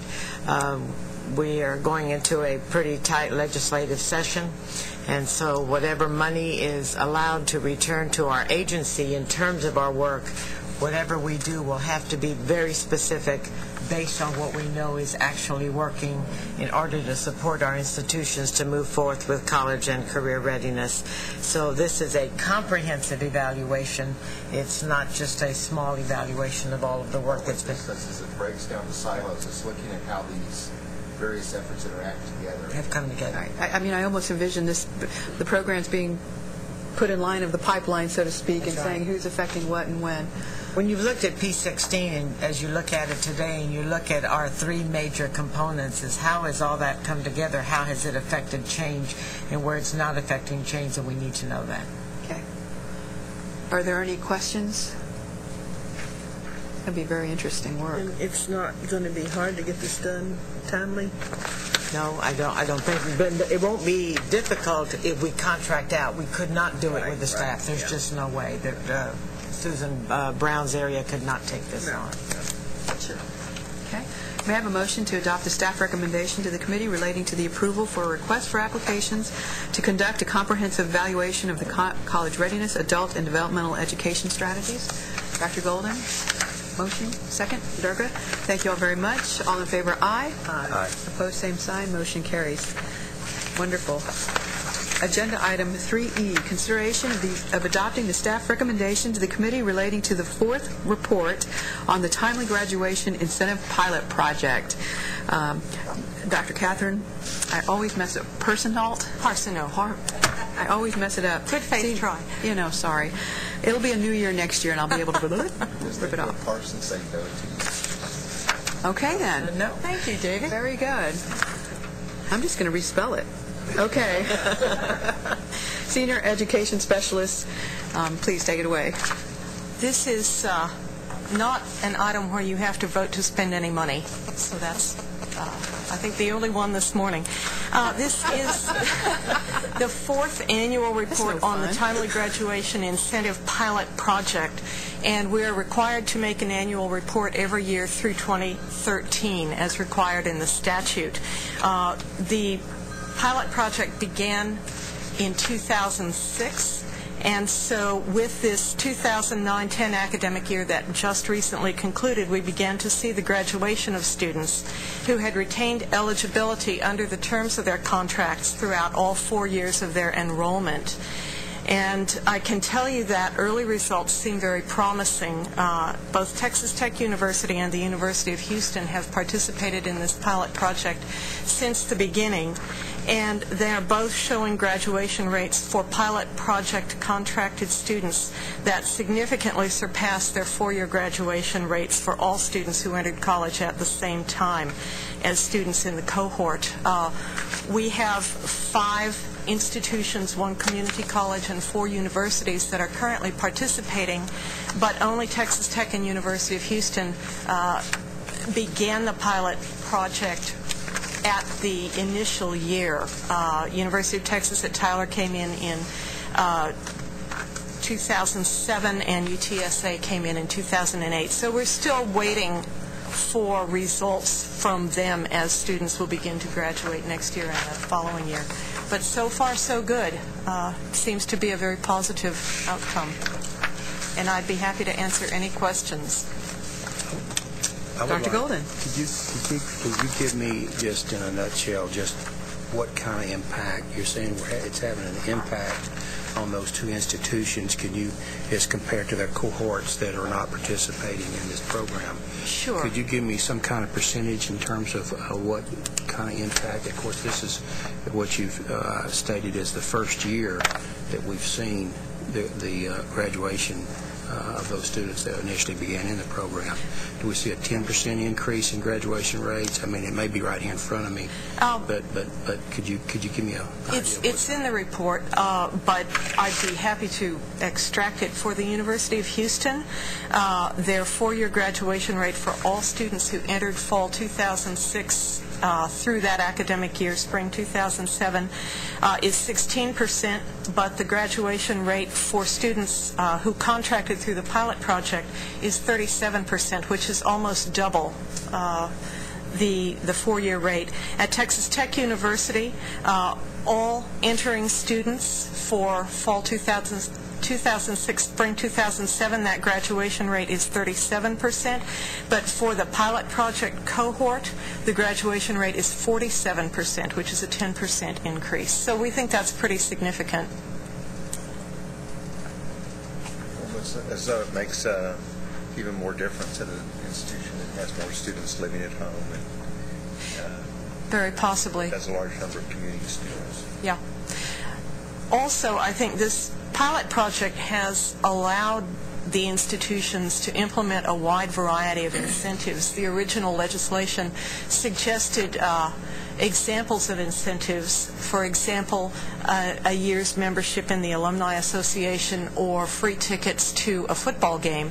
Obviously, these aren't as appropriate for community colleges as they would be for universities, but the universities chose to approach the invention of incentives in different ways. Texas Tech University chose to provide some research regarding the potential saving to students over the 5 or 6 year graduation in terms of tuition they would not have to spend and annual salary average that they could expect to earn for that time that they did not spend taking their time to graduate. But they have not offered any actual financial or any other additional incentive. Evidently, the research that they provided about the advantages of a 4-year graduation convinced students in the cohort sufficiently. The University of Houston took a very different tack, and in fact they have a gradated amount of sort of in-house refund that they will provide for students. Students who complete 30 hours the first year get a certain amount of money for their second year. That amount increases from the second to the third year and increases again for their senior year. So the University of Houston is investing a fair amount of their own money in this. The University of Texas San Antonio is offering this contract to students whose annual family income is less than $25,000. So they will pick up tuition and fees for students who meet these timely graduation markers so that students from low-income families can afford to go to college. And so I think this pilot project, in a way, allows institutions to showcase some of the programs and policies that they wanted to put into place anyway, but now we're able to capture the data, quantify it, and provide it back to the legislature. I think we could, excuse me, Please. I think we could also at some point look back over this and look at some of the best practices that each individual institution has creatively implemented that's been effective, and some of those that have not been so effective, maybe necessarily not been as effective, and then and certainly hopefully share that with any and all institutions that want to Sure, acquire that information. That's our intention. The pilot project runs through 2013, although this last academic year, starting with fall of '09, was the last year that students, as entering freshmen, could enter into contracts under the terms of the pilot project. So while earlier reports have tracked students entering the contracts, how many were retained persisting in the contracts, now we are changing the focus to track graduates, and we'll continue to provide an annual report through December of 2013.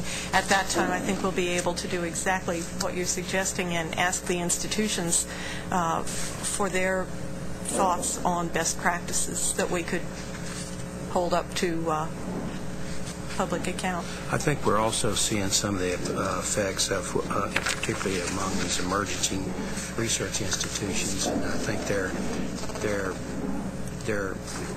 knowing that their graduation rates are going to have to improve to make them competitive is also kicking in, and I think that just general awareness of that knowledge is also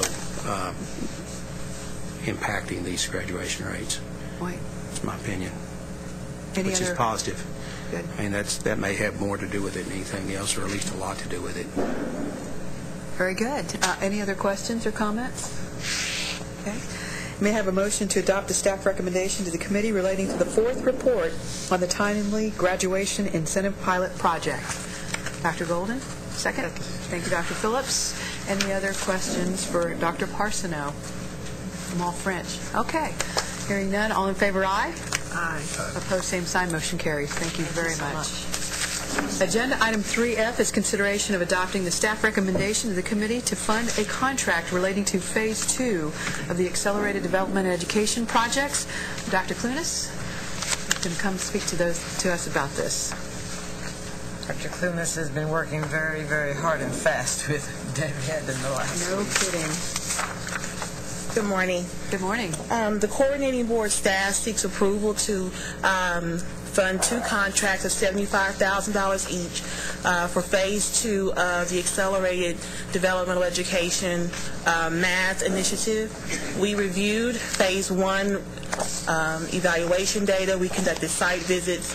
We also looked at the final program reports, and what we saw was very promising in that students who participated in competency-based accelerated developmental education math courses had higher completion rates and higher passing rates. And so we would like to fund a Phase 2 so that we can do more advanced analysis and dig in more deeply as to the student characteristics that best fit these interventions as these institutions look towards scale. And we would also like to use this additional funding to fund the data collection piece. The schools use Phase 1 funding for data collection as well as for some tutoring, and we need to keep the projects going so that we can continue the analysis. If the Phase 2 bears out, it shows a lot of promise for how other schools can implement similar types of projects, but we need to keep the project going for another year so that we can complete the analysis and make final recommendations in another year. Will we be doing the analysis in-house? Yes. Our team? We met with Colby Stover, and he's looked at the Phase 1 data, and we have just about several pieces that we need to begin to do the advanced analysis, but we need to fund the schools to give us some additional data. So we're going to be actually working with them and helping them to do that. We're going to do it in-house. Excellent. Okay. Are there any other questions? Promising results. That's very good, huh? Yes. Compared to at Amarillo College, the withdrawal rate was as low as 2% for students in that class. So we really want to look at it more closely to see if we really have a model that may work for a school of a similar size and type. That's awesome. One thing that has not been mentioned is that beginning this summer, because of our IES grant with the Texas Education Agency, we will, beginning next year, have individual grades for students at all levels in our colleges and universities. So there will be the opportunity beyond these initial math and English courses to know how the student is performing well beyond that level. So as we go forward, we're going to have even more data, and in some cases we won't have to support additional data collection for some things because it will already be part of the existing fabric of our data. Wonderful. And we are going beyond just the DevEd courses in Phase 2. We will be looking at how well these students did in college algebra. Very good. Any other further questions? May I have a motion to adopt the staff recommendation to the committee to fund a contract relating to Phase 2 of the Accelerated Developmental Education projects? Dr. Phillips, thank you. Second? Durga, thank you. All in favor, aye. Aye. Opposed, same sign. Motion carries. Thank you for your work, Dr. Clunas. I wanted to also mention that we are meeting monthly with Dr. Gardner, the commissioner, and other key people in the agency, keeping them abreast of where we are with the projects, issues that Tamara might be facing.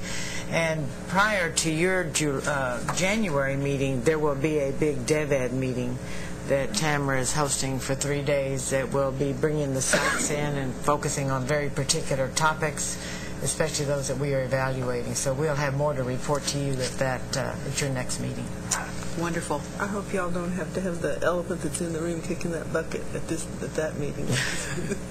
I assume that's remodeling that's going on. I thought the listening audience might wonder. Yes, it is. It's Well, not. It's not rats. arm wrestling for budgets or anything like that. Okay. Agenda item 3G is consideration of adopting the staff recommendation to the committee relating to the approval of amendments to provide additional funding and extend contracts to 2012 for teacher quality grant projects. Dr. Barnes? I'm going to be presenting the item, and Dr. Barnes and Elizabeth Powers are here if there's any additional questions that I might not be able to address because of their complexity and involvement with the day-to-day project.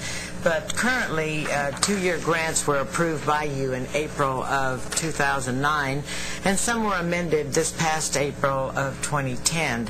All current grantees had the opportunity to request an extension for additional funds. And if I'm not mistaken, I think 17 are the number, and some of them have multiple projects that are submitted. There's a list that you have also been provided. The reviewers use criteria related to the initial proposal and current project objectives. And then continuation requests were submitted through an online system and reviewed by not only the staff but also external reviewers. Several federal and state proposed or implemented changes influenced the decision to request continuation grants rather than 1-year grants, and these were outlined in the blue pages that were presented to you. Let me provide you with some additional information in terms of this item so that to provide clarity in terms of this money. This money is $6.15 million is coming out of 2010 funds. The continuation of grants into the second year beginning June 2010 was contingent on satisfactory compliance, performance, and future project plans. Amendments for additional funds for many of these grants were approved by you in this past April. One of these amendments should be noted. In your April agenda item, the coordinating board was asked to approve an amendment of $202,940 for one of the grants to Rice University. At the time of the April board action, whether the grant would be continued at Rice or otherwise was uncertain. Nonetheless, the coordinating board staff requested funds for this grant pending resolution of that issue. I should note parenthetically that Rice had placed the principal investigator of this grant on leave in November of 2009, but failed to notify the coordinating board staff of such action at that time. Though the funds were approved by the board at the April board meeting, the funds were not moved with the principal investigator. As a matter of practice, grants typically move with principal investigators. In this case, however, before making a decision, the staff recommended a request from Rice University staff to retain the grant as well as a request from the principal investigator to move that grant. During a teacher quality technical assistance meeting in early May of 2010, and at the request of Rice University staff, coordinating board staff met with them and provided assistance regarding required elements and criteria that would be used to review the second-year funding. No similar request was received from the principal investigator. As a result, similar assistance on the content of the submission was not provided to him. The two requests were submitted in mid-May and provided information on project needs, design, implementation, staffing, and management, consistent with the criteria used to evaluate the original proposal as submitted. The material submitted included the responses to the midpoint report, Rice staff, and also covered the categories most crucial to effective project management. The responses by Rice grant staff and by Dr. Dominy were very long The responses were evaluated based on criteria similar to those used in proposal evaluation, which is based on theory, practice, and effective professional development for teachers. Rice University proposed subcontracting with an associate professor of science education, Brenda Weiser, at the University of Houston Clear Lake School of Education to enable Dr. Weiser to act as the lead project co-director for the grant. Based on the strength of the information provided, the coordinating board staff determined that the best outcomes for the project would be fulfilled by moving the grant for the second year with the principal investigator. All decisions were based on the goals of the Teacher Quality State Program, which is to provide services to teachers. The request for additional funds were reviewed by the CB staff based on criteria related to statutes, regulations, and effective professional development theory and practice, and these materials were reviewed as part of the grant management procedure. We are therefore asking that the use of the $1.5 million for the 17 institutions as listed be awarded in their amendments. You also have the amount of the amendment and then the total amount that their grant award would come to with this amendment. Their projects and their budgets have been reviewed very carefully to determine whether or not they could expend these funds with the additional work that is being implemented into their training. Elizabeth also has information in terms of, if you see on your list, you'll see that some of them have multiple grants, not just one grant to the institution. She also has some approximate figures on the number of teachers that might be addressed in terms of this additional funding. Okay. Complicated story? It is a complicated story. Okay. Dr. Golden? Rice didn't turn in the homework, did they? What happens in an academic environment with students when they don't turn in the homework?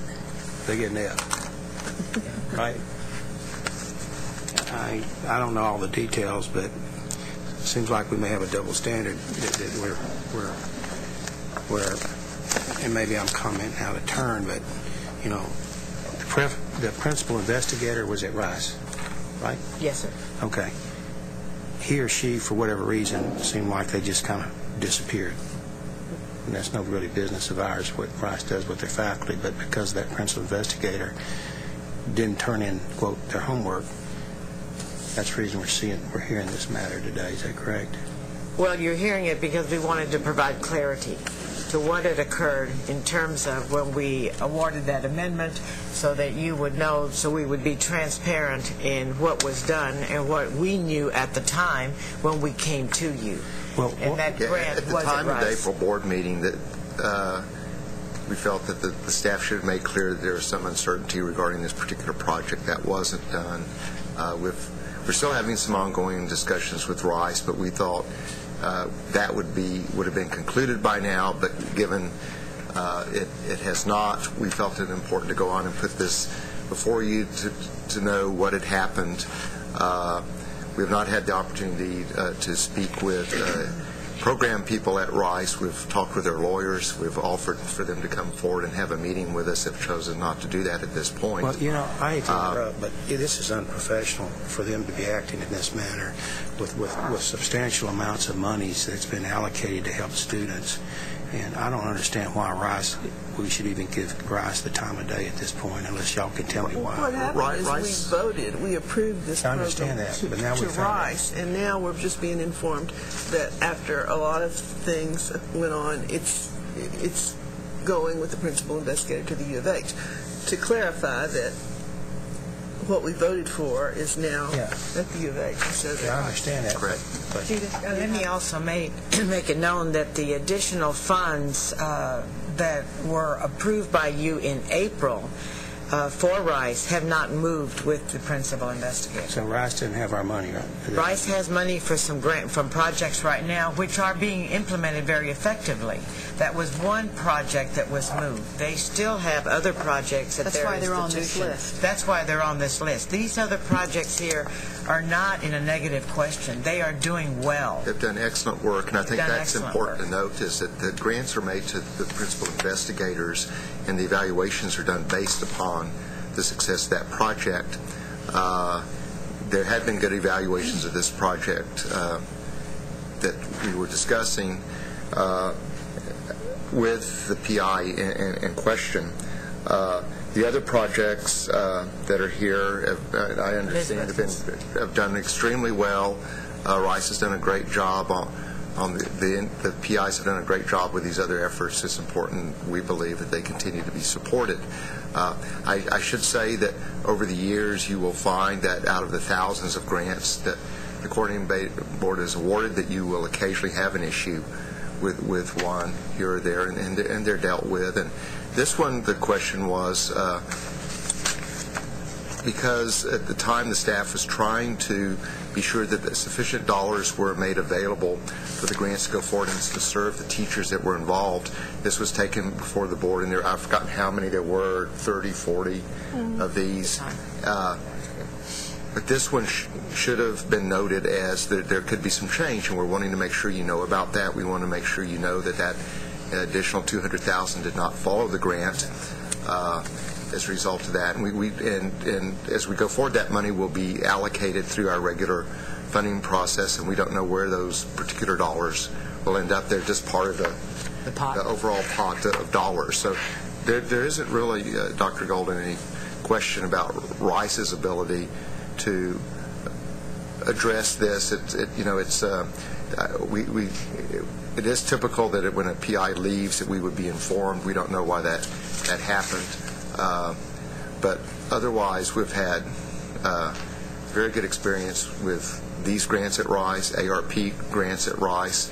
Just for many years, I can tell you that Rice, as well as our other institutions, have performed very well on our grants, but we do occasionally have one that raises questions. And I think Dr. Phillips' description of what we're trying to do here is right on the mark. I also indicated that these amendments and this request for amendments based on the elements that they were asked to address, it wasn't just the staff who reviewed those amendments requests, it was also external reviewers. So the ratings are coming in externally, and these ratings did affect why they were given money. What we also did was to go back and very carefully look at each request in dollar amount that they were asking, the number of teachers potentially to be served, the amount of money they currently had on the table in their award, and then massaged it so that what you see here is a true picture of what they could use.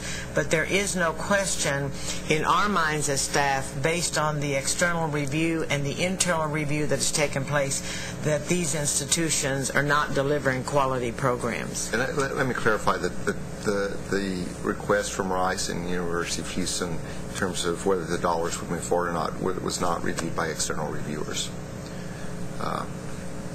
That's correct, right? That is correct. Okay. Right. But this year, everything is being reviewed by external reviewers. We're making sure that happens, and so there'll be no question going forward. So could I ask one more question? Staff feels comfortable with where we're at in terms of how this is being dealt with? Yes, sir. Okay. These are very important grants. Those are important grants, and my concern is that the integrity of the program stay high, and that the that's one reason we wanted to make sure you understood about this particular grant in April. We wanted to make sure there's no doubt in the board's mind. From a legal perspective, contractually, we're okay with moving it to the PI with the PI. Okay. I want to get this clear. The PI was at Rice, and the PI has moved to Houston, UH? Correct. Mm-hmm. Okay, well, so he's listed on here under University of Houston. That's him. The next to last along with the page. Yes, and I have to put my glasses back on. Yes, University of Houston. Yes. And the other Rice programs that were reviewed and shown to be worthy, etc., are also on here. Yeah, and they are at Rice. I apologize. I perhaps overreacted. I just wanted to make sure that the monies were still where they needed to be, so our program They are. I think so. And had the PI gone to another state, that would have been a different issue, but they would stayed within Texas. And, unfortunately, that's where my mind jumped to. Rice is not very happy with us because they went through a lengthy process which concluded in firing this person. And so, for privacy purposes, they didn't tell us because it was a delicate investigation, so on and so forth. So it's really not anybody's fault, and the quality of the work, I don't think, is in question. That's all I'm concerned about, is make sure that the program's intact and the integrity of the program. And I'm sure, reflecting on our earlier presentation by Robin Zuniga, that the appropriate support from the university level will enable this to be successful there. Okay. There's no question that any of these universities cannot do what they have said they're going to do. All right. And they're proving that they are doing well. So. Okay. Are there, Durga? Yeah, Dr. Gardner said that Rice did an excellent job. They are doing a wonderful job. I was wondering if you can categorize these people into 3 categories. Those people who are doing an excellent job, good job, and below average. Elizabeth, would that be you? We do both internal and external reviewers, and so we just finished up getting interim reports. They tend to all be very good projects because they are so time intensive and they take such a commitment that if you're a weak faculty member, you tend not to apply for these, because there's time commitment that we can never compensate them for. We do look cross purposes and across projects, both individual projects and trying to look across projects and see which are the most effective, what components make them most effective, and then we use that as a formative to build back into our RFP. The staff have contact either face-to-face or phone or in meetings a minimum of 4 or 5 times a year. And these are discussions where if we have concerns, we ask them to address it at that point. And that's why we have this contractual at the end of each year where we say, okay, are there any issues? Should we continue this grant or not? But most of them tend to be, we don't have a normal curve. Because of the nature of the grants, they tend to attract stronger professors. And because they have a combination of education and the core, they tend to attract associate and full professors. So the weak, so to speak, Durga, if I understood correctly, would fall out. This is amendment money. They just don't apply. It's too much work. So I would also add, too, at the end of the cycle of the fundings, Elizabeth will provide extensive evaluation results on the implementation of this program, as she did when you approved this cycle of grants that started in 2009. So there is extensive evaluation that goes on so that you can see that there is effects happening in the classroom and that these teachers' behavior as educators have changed in the area of science and mathematics. One of the things that we do know at this point, they aren't, but retention in the workforce is very high. There tends to be, even for experienced teachers, really high attrition rates. We keep our teachers in the workforce at about 90-95%. And in math and science, we keep about 75% in their topic area. And so for the teachers that we serve, that's a really important thing to remember, is that they get beyond that first 3 to 5 years, become effective, and then they stay in their classroom. Good. Yes, Dr. Phillips. I would just like to express my concern at the way we handled this, and I hope that if there are ever any other problems with the programs, they can be handled more effectively. Any specific thoughts? No. Okay. All right. Any other comments or questions? I appreciate that. Okay. May I have a motion to adopt the staff recommendation to the committee relating to the approval of amendments to provide additional funding and extend contracts to 2012 for teacher quality grant projects? So move. Thank you, Dr. Phillips. Second? Thank you, Jurgis. All in favor? Aye. Opposed? Same sign. Motion carries. Thank you, Ms. Powers, for your work. And Judy, if you'll take note of Lynn's comment, that would be appreciated. Okay. Agenda item 3H is consideration of adopting the staff recommendation of the committee relating to the approval to add additional sites for the AVID post-secondary project with increased funding to the institutions of higher education. Eileen Frio. Man. Let me also mention you have the amended item. Yes, I was just about to say that. Okay. Right. We have a new blue page, so to speak, on. As much as you check your mathematics, sometimes it just doesn't compute, and this is less in the amount. So, Believe me, I understand. so we wanted to make sure that you had the correct amount. So you were given the. Eileen Frio is National Director for AVID Post-Secondary Programs, and Evie Hyatt from our team here. So, please. And I am the one who made the mistake on the math, and I do apologize, but the good news is we are asking for less money than we had put in the initial item. But send you to our math academy. I was just thinking I needed one of those teachers to help No, it's me probably out. the fraction issue all over again. Right? After Dr. Alonso wanted us to make sure that our numbers were correct, we both didn't add correctly. Well, and if you look at attachment A, you'll see how we got to the figure of $520,000. And I do want to thank one of our other staff members, Laurie Fredericks, for finding the mistake so we could bring it to you correctly for the meeting. Great. I think you all will recall that you approved the funding of the AVID project in January of 2010. And at that time, we had not selected the institutions that would participate. There are now 11 institutions participating, and I have to say that I think that this project, when coupled with our developmental ed pilot projects, are the kinds of programs that create the institutional change that has positive effects on student participation and particularly on success. I was not anticipating how the institutions would embrace this project, which is one of the reasons why we're asking for additional funding for the campuses, another $10,000 for them. In September, you also approved the CACG funding, which did include that we would add 5 institutions. We're asking to increase that number to 10 institutions, and that's because of the interest that we have in the state to do this.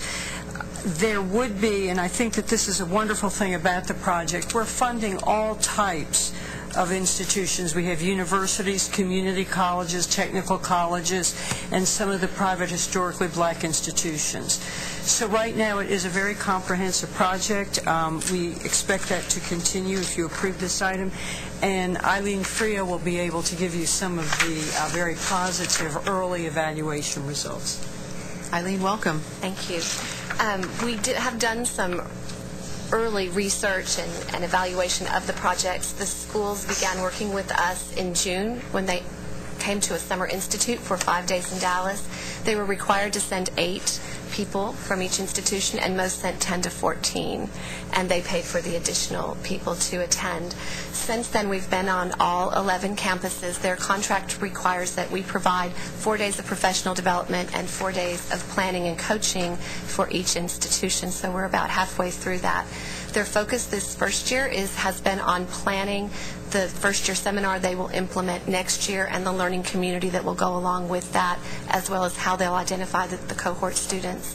The other activities this year include professional development, getting the rest of the campus on board, and really creating that cohesive interdisciplinary team that consists of administration, student affairs, and academic affairs. And this, oh, sorry, I felt like you were going to say something. Oh, no, I just not.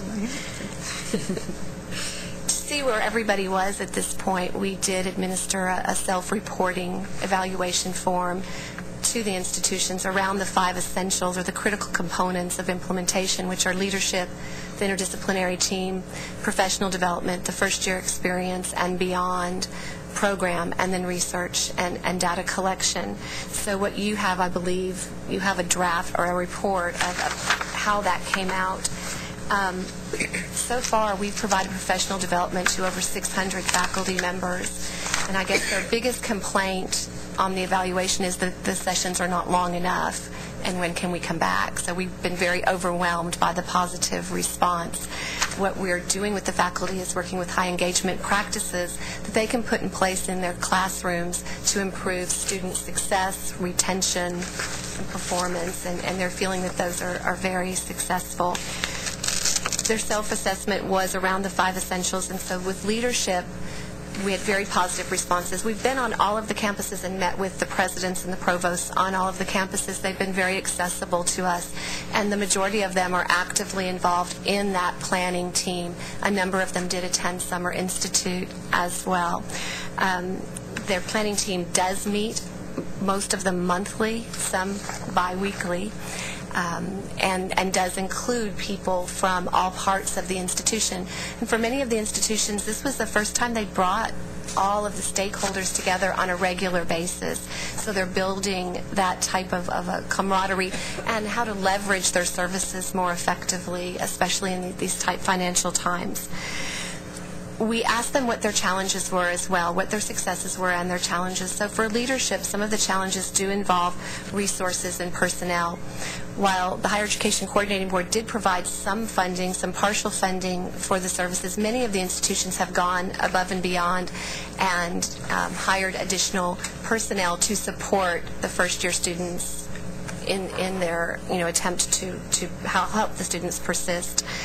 But other constraints are staff turnover and time, and so we're helping them work through those constraints, which is the beauty of having those planning days and us being physically on the campus. The college teams, all of them have multi-year plans that they're continuing to develop. They began those plans in June and continue to work on them every month with our assistance as they go deeper into the implementation and look at the actual activities that need to happen to make the project work. Specific examples of that are sessions we've done at the University of Houston downtown with cross groups to help them redesign their new student orientation and make it more coherent with their first-year experience course, in working with advising and admissions and all of those crossover types of services that are so important to help students be successful in college. Again, their challenges are in scheduling and getting the right people on the team. We've asked them to extensively look at their data and see what's working and what isn't, and often what they're finding is one side doesn't know what the other side is doing, and so this team has helped them to bridge that gap. So as they meet each month, they realize, maybe we need to involve this person, and there's somebody else that needs to be included. So those teams that were 8 to 14 during the Summer Institute have become, most of them, somewhere upwards of 15 to 20, and then they bring in other members as needed depending upon the issue they're dealing with that particular month. I think professional development has been, as I mentioned, our biggest success this fall. We've been on all of the campuses. We've trained tutors, we've trained mentors, supplemental instructors, as well as faculty members and student affairs faculty. And the response has been great. We have surveys for all of those trainings, and again, they help us to better provide services. Some of the faculty members, a few that maybe were not quite so enthusiastic about the training, told us in subsequent visits that they decided to try the strategies to just see that, to kind of show us that they wouldn't work, and they had amazing results. One example is a physics professor who had a very high failure rate in his courses, very rigorous, and the only thing he changed about his instruction, and this is him telling on himself to the entire faculty, was the use of Cornell notes and interactive note-taking and some of the inquiry strategies that we had presented. And he found that at the first test, the scores were much better, and he was getting fewer calls for help the night before the test. And as the summer session progressed, by the end, the students were, in his words, blowing it out of the water, and the grades had never been better, and his failure rates lower. So when a faculty member stands up and says that kind of thing in front of the rest of the faculty, it really encourages people to look at their teaching practices. Most of our faculty members mentioned at Summer Institute and in our training sessions that they haven't had any type of formal professional development or training to do the teaching piece of their job. And so they're really excited to see the results that they're getting. We're finding that in addition to our professional development, they're providing their own. As they try things that work, they're sharing with departments, holding smaller sessions, and that's important to us to build that, that competency so that they don't need us anymore. They're doing their own professional development, a training of trainers model. We'll be on all of the campuses again in the spring, and they'll come back to Summer Institute next summer, where we'll have specific training for leadership, student affairs, seminar instructors, and then teaching faculty. The first-year experience course, most of them are developing it this year, though 3 of the institutions decided to go ahead and pilot some efforts this year: Texas A&M Commerce, UT Pan American, and UT Permian Basin. They all did it in a slightly different fashion, but they're seeing great results. Again, this is driving the professional development, because as these students are gaining the strategies and being successful, their seminar instructors worry they don't have enough time with them, so it's important to them to encourage the faculty to be trained as well so that they can use the strategies in the rest of the general education classes. They are right now developing their learning communities as well, so we're doing a lot of training with that group. With research and research and data collection, again, this was an initial report. We do this year have surveys and that type of thing from the professional development sessions.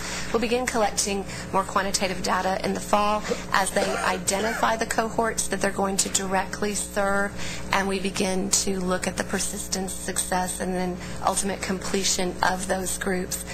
The 3 that decided to pilot this fall are collecting data this year as well to track the students in this initial project. But we're very encouraged by what we see. Something to add that's been very rewarding is the collaboration among the universities themselves. All of the liaisons came together in Austin for a meeting in the fall. We'll meet again in the spring. They've created their own discussion forum and listserv, and so we have a lot of cross-communication of faculty members from different campuses, as well as administration and liaisons. Wonderful. Are there any questions? It's exciting, huh? Yeah. I was very impressed with your initial presentation, I guess, back in January 2010, and I'm very pleased to see the progress that y'all have made in a very short period of time. I guess my biggest disappointment is not seeing more resources to allow more colleges to participate. And is there any thought in terms of what we could do to perhaps, as this program matures and we start seeing some of the positive things occur, that this could... Well, as we move into the following year, I think that when we originally came to you, it was for a pilot because Avid was also beginning this as a new effort for themselves. So to ensure that what was done well, that's why we limited the scope. And in fact, we've even increased the scope because originally I think it was going to be maxed out at 11, period. And so now we are way, way beyond that. So in hopes that what we've learned, this may move even quicker. But funding will be a question as to what we have left in our budget. And the success in Texas is also driving growth outside of Texas as well. So we're very excited about that. We have our contract. Could I make another comment? We teachers that go into public education are required to go through formal education programs and be certified. But that's one of the weaknesses I think that we have, and perhaps in higher education, is that there's no formal requirement for a college professor to know how to deliver the information or how to effectively convey that to students. You've heard the commissioner. Yeah. Abby, do you have a comment about this? Yeah, I was just going to say, I think that one of the... I've heard the commissioner address that, but... Go ahead, Abby. One of the myths, I think, is that the faculty at universities and colleges really don't want any kind of pedagogical training. We have not found that to be the case at all. In fact, I think they were going to do a training for a few professors in math at University of Houston downtown. 16 came to it, and when it was over, they requested more because they wanted to bring other colleagues there.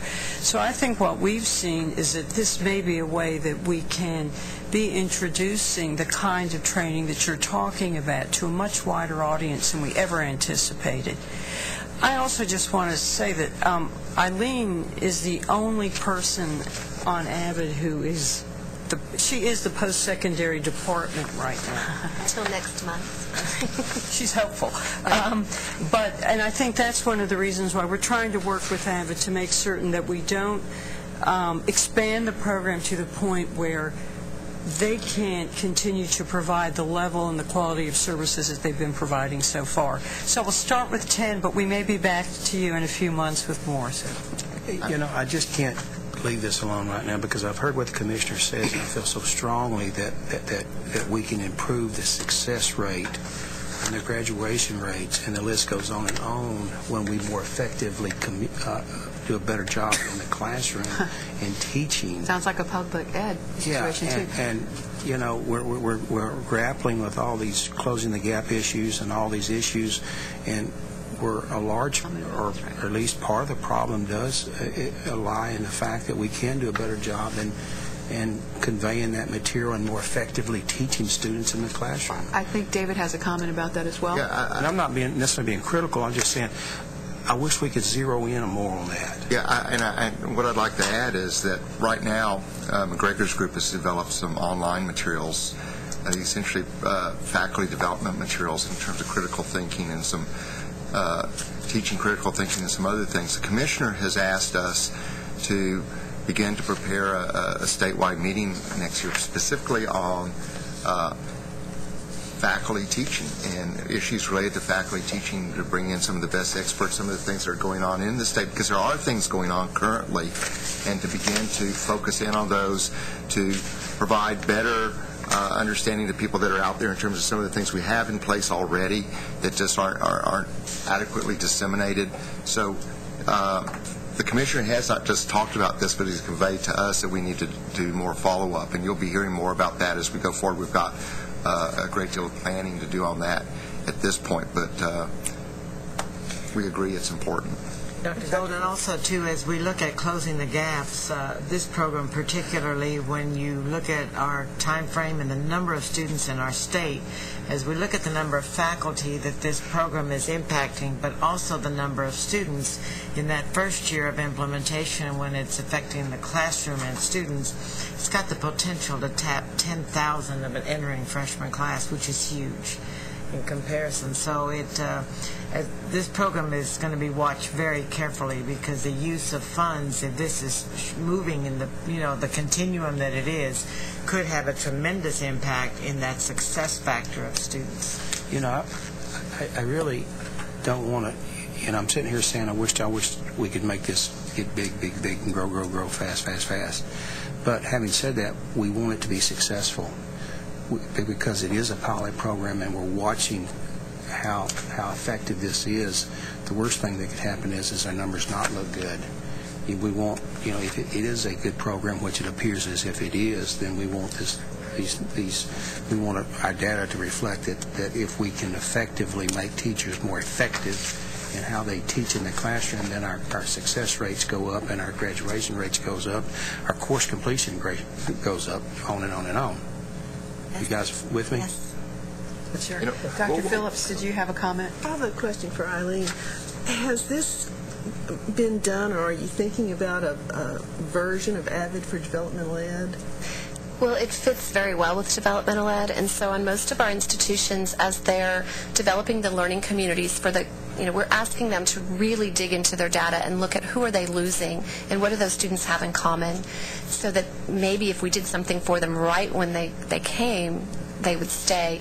And many of them, of course, have in common that they're in developmental education classes. So the learning communities being developed on a lot of the campuses involve taking a developmental education course, a credit-bearing speech communications course, for example, and then the first-year seminar course, putting those students in with the same 3 instructors, having the instructors work across the curriculum so that they, you've got the 2 credit-bearing courses sort of sandwiching the non-credit-bearing and getting the students through. But our curriculum materials, especially, well, in all areas, but we have a really wonderful critical reading and writing piece that most of our institutions have requested training in, specifically to put into the developmental education, but it also works in all content areas. So what we're finding in our professional development sessions is we have adjuncts, we have full professors, we have the developmental education instructors all together, sometimes for the first time, talking across content areas, and then again using the same strategies, which is benefiting especially developmental education students. I'd like to bring Great point, Lynn. your attention back, if I could, to the evaluation you approved earlier that cuts across various programs. And it really gets at part of what you're asking about here, because some of what AVID is doing is done in some of these other programs as well.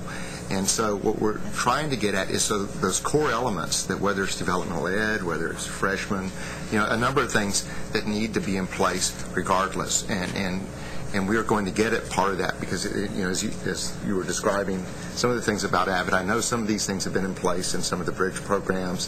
Some of it is clearly part of what we're doing with the developmental education pilots, but we need to sort of bring out sort of the core elements that we need in place regardless.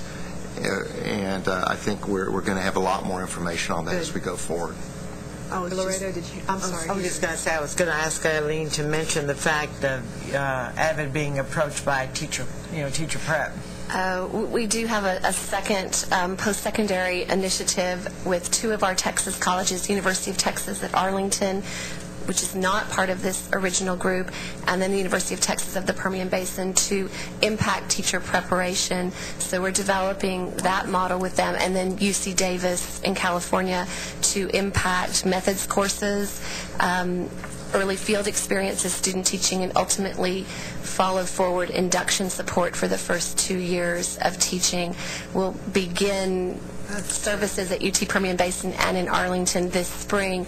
And what's really exciting to me, just as a little piece of this, is the faculty at UT Permian Basin have requested that as our professional development comes in to help them put the strategies into their methods courses, they would like to have faculty from the 2 school districts training alongside of them, so that there is that sort of seamless, because many of them haven't been in the K-12 classroom in a while, and so really making that seamless piece that they're turning out the product that the school districts need, and everyone's on the same page, and that was the request of the faculty, which was really exciting. This meeting should be something that the board, I think, should take a lot of pride in, because you see I think in this meeting more than any committee meeting I've experienced in years, or the culmination of all the work that you've been laying. There's still a lot of work to go, obviously, but this with our pathway projects, we really are beginning to integrate much of this, and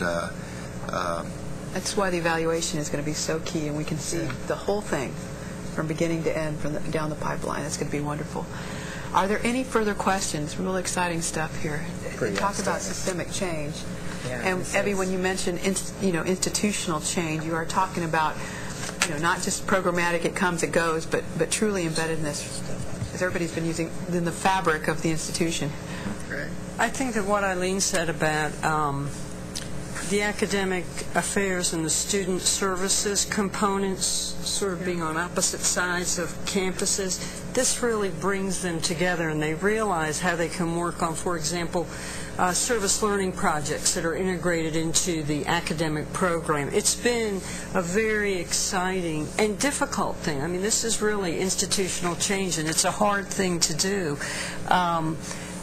But they're embracing it, and that's the exciting part of it. Awesome. Well, there's actually a more fundamental question than that, Evie, because there's a lot of national data that show that when you have academic support programs that are not in academic affairs, they don't do as well. So it's not a matter. It's not simply a matter of getting the people in student affairs and academic affairs to talk to one another. It's also a more fundamental question of whether academic support programs should be in student affairs, period. Well, we can talk about that at the at future meetings. Okay, then. All right. Having any other questions? Hearing none, may I have a motion to adopt the staff recommendation to the committee relating to the approval to add additional sites for the AVID post-secondary project with increased funding to the institutions of higher education, noting the changed page. Okay? Dr. Golden? Second? Durga? Thank you both. Any further discussion or comments? All in favor, aye. Aye. Opposed, same sign. Motion carries. Yay. Sounds good. We'll be looking forward to more discussion and further results. You're staying, right? She can, or I was can just do it. told. Okay. Y'all are making eye signals? All right. Agenda item 3I is consideration. We've been together a long time. Don't want to know.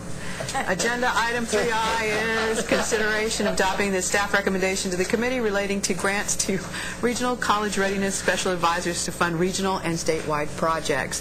Dr. Laredo. Let me remind you that a year ago, or 4 years ago, you approved special college advisors on each of the institution's campuses. Last year, we cut that back to specific regions, to the 10 regions that we had, because funding, of course, was more limited. And so what we tried to do was to focus the work of the strongest regional advisors on helping us as we move forward with the second phase of the college and career readiness standards work, which is to get this information out into the field. What we are asking for is grants up to $75,000 in the amount of total $675,000 coming from college and career readiness money to provide to the regional advisors money to help us implement across the regions. It would cover our state training in the following areas, and as you see them listed, bulleted on your blue page, so that between now and moving into the next year, we would implement these professional development trainings. Curriculum alignment work, the professional development work listed on the next page, looking at developmental education and the improvement of the instructional practices.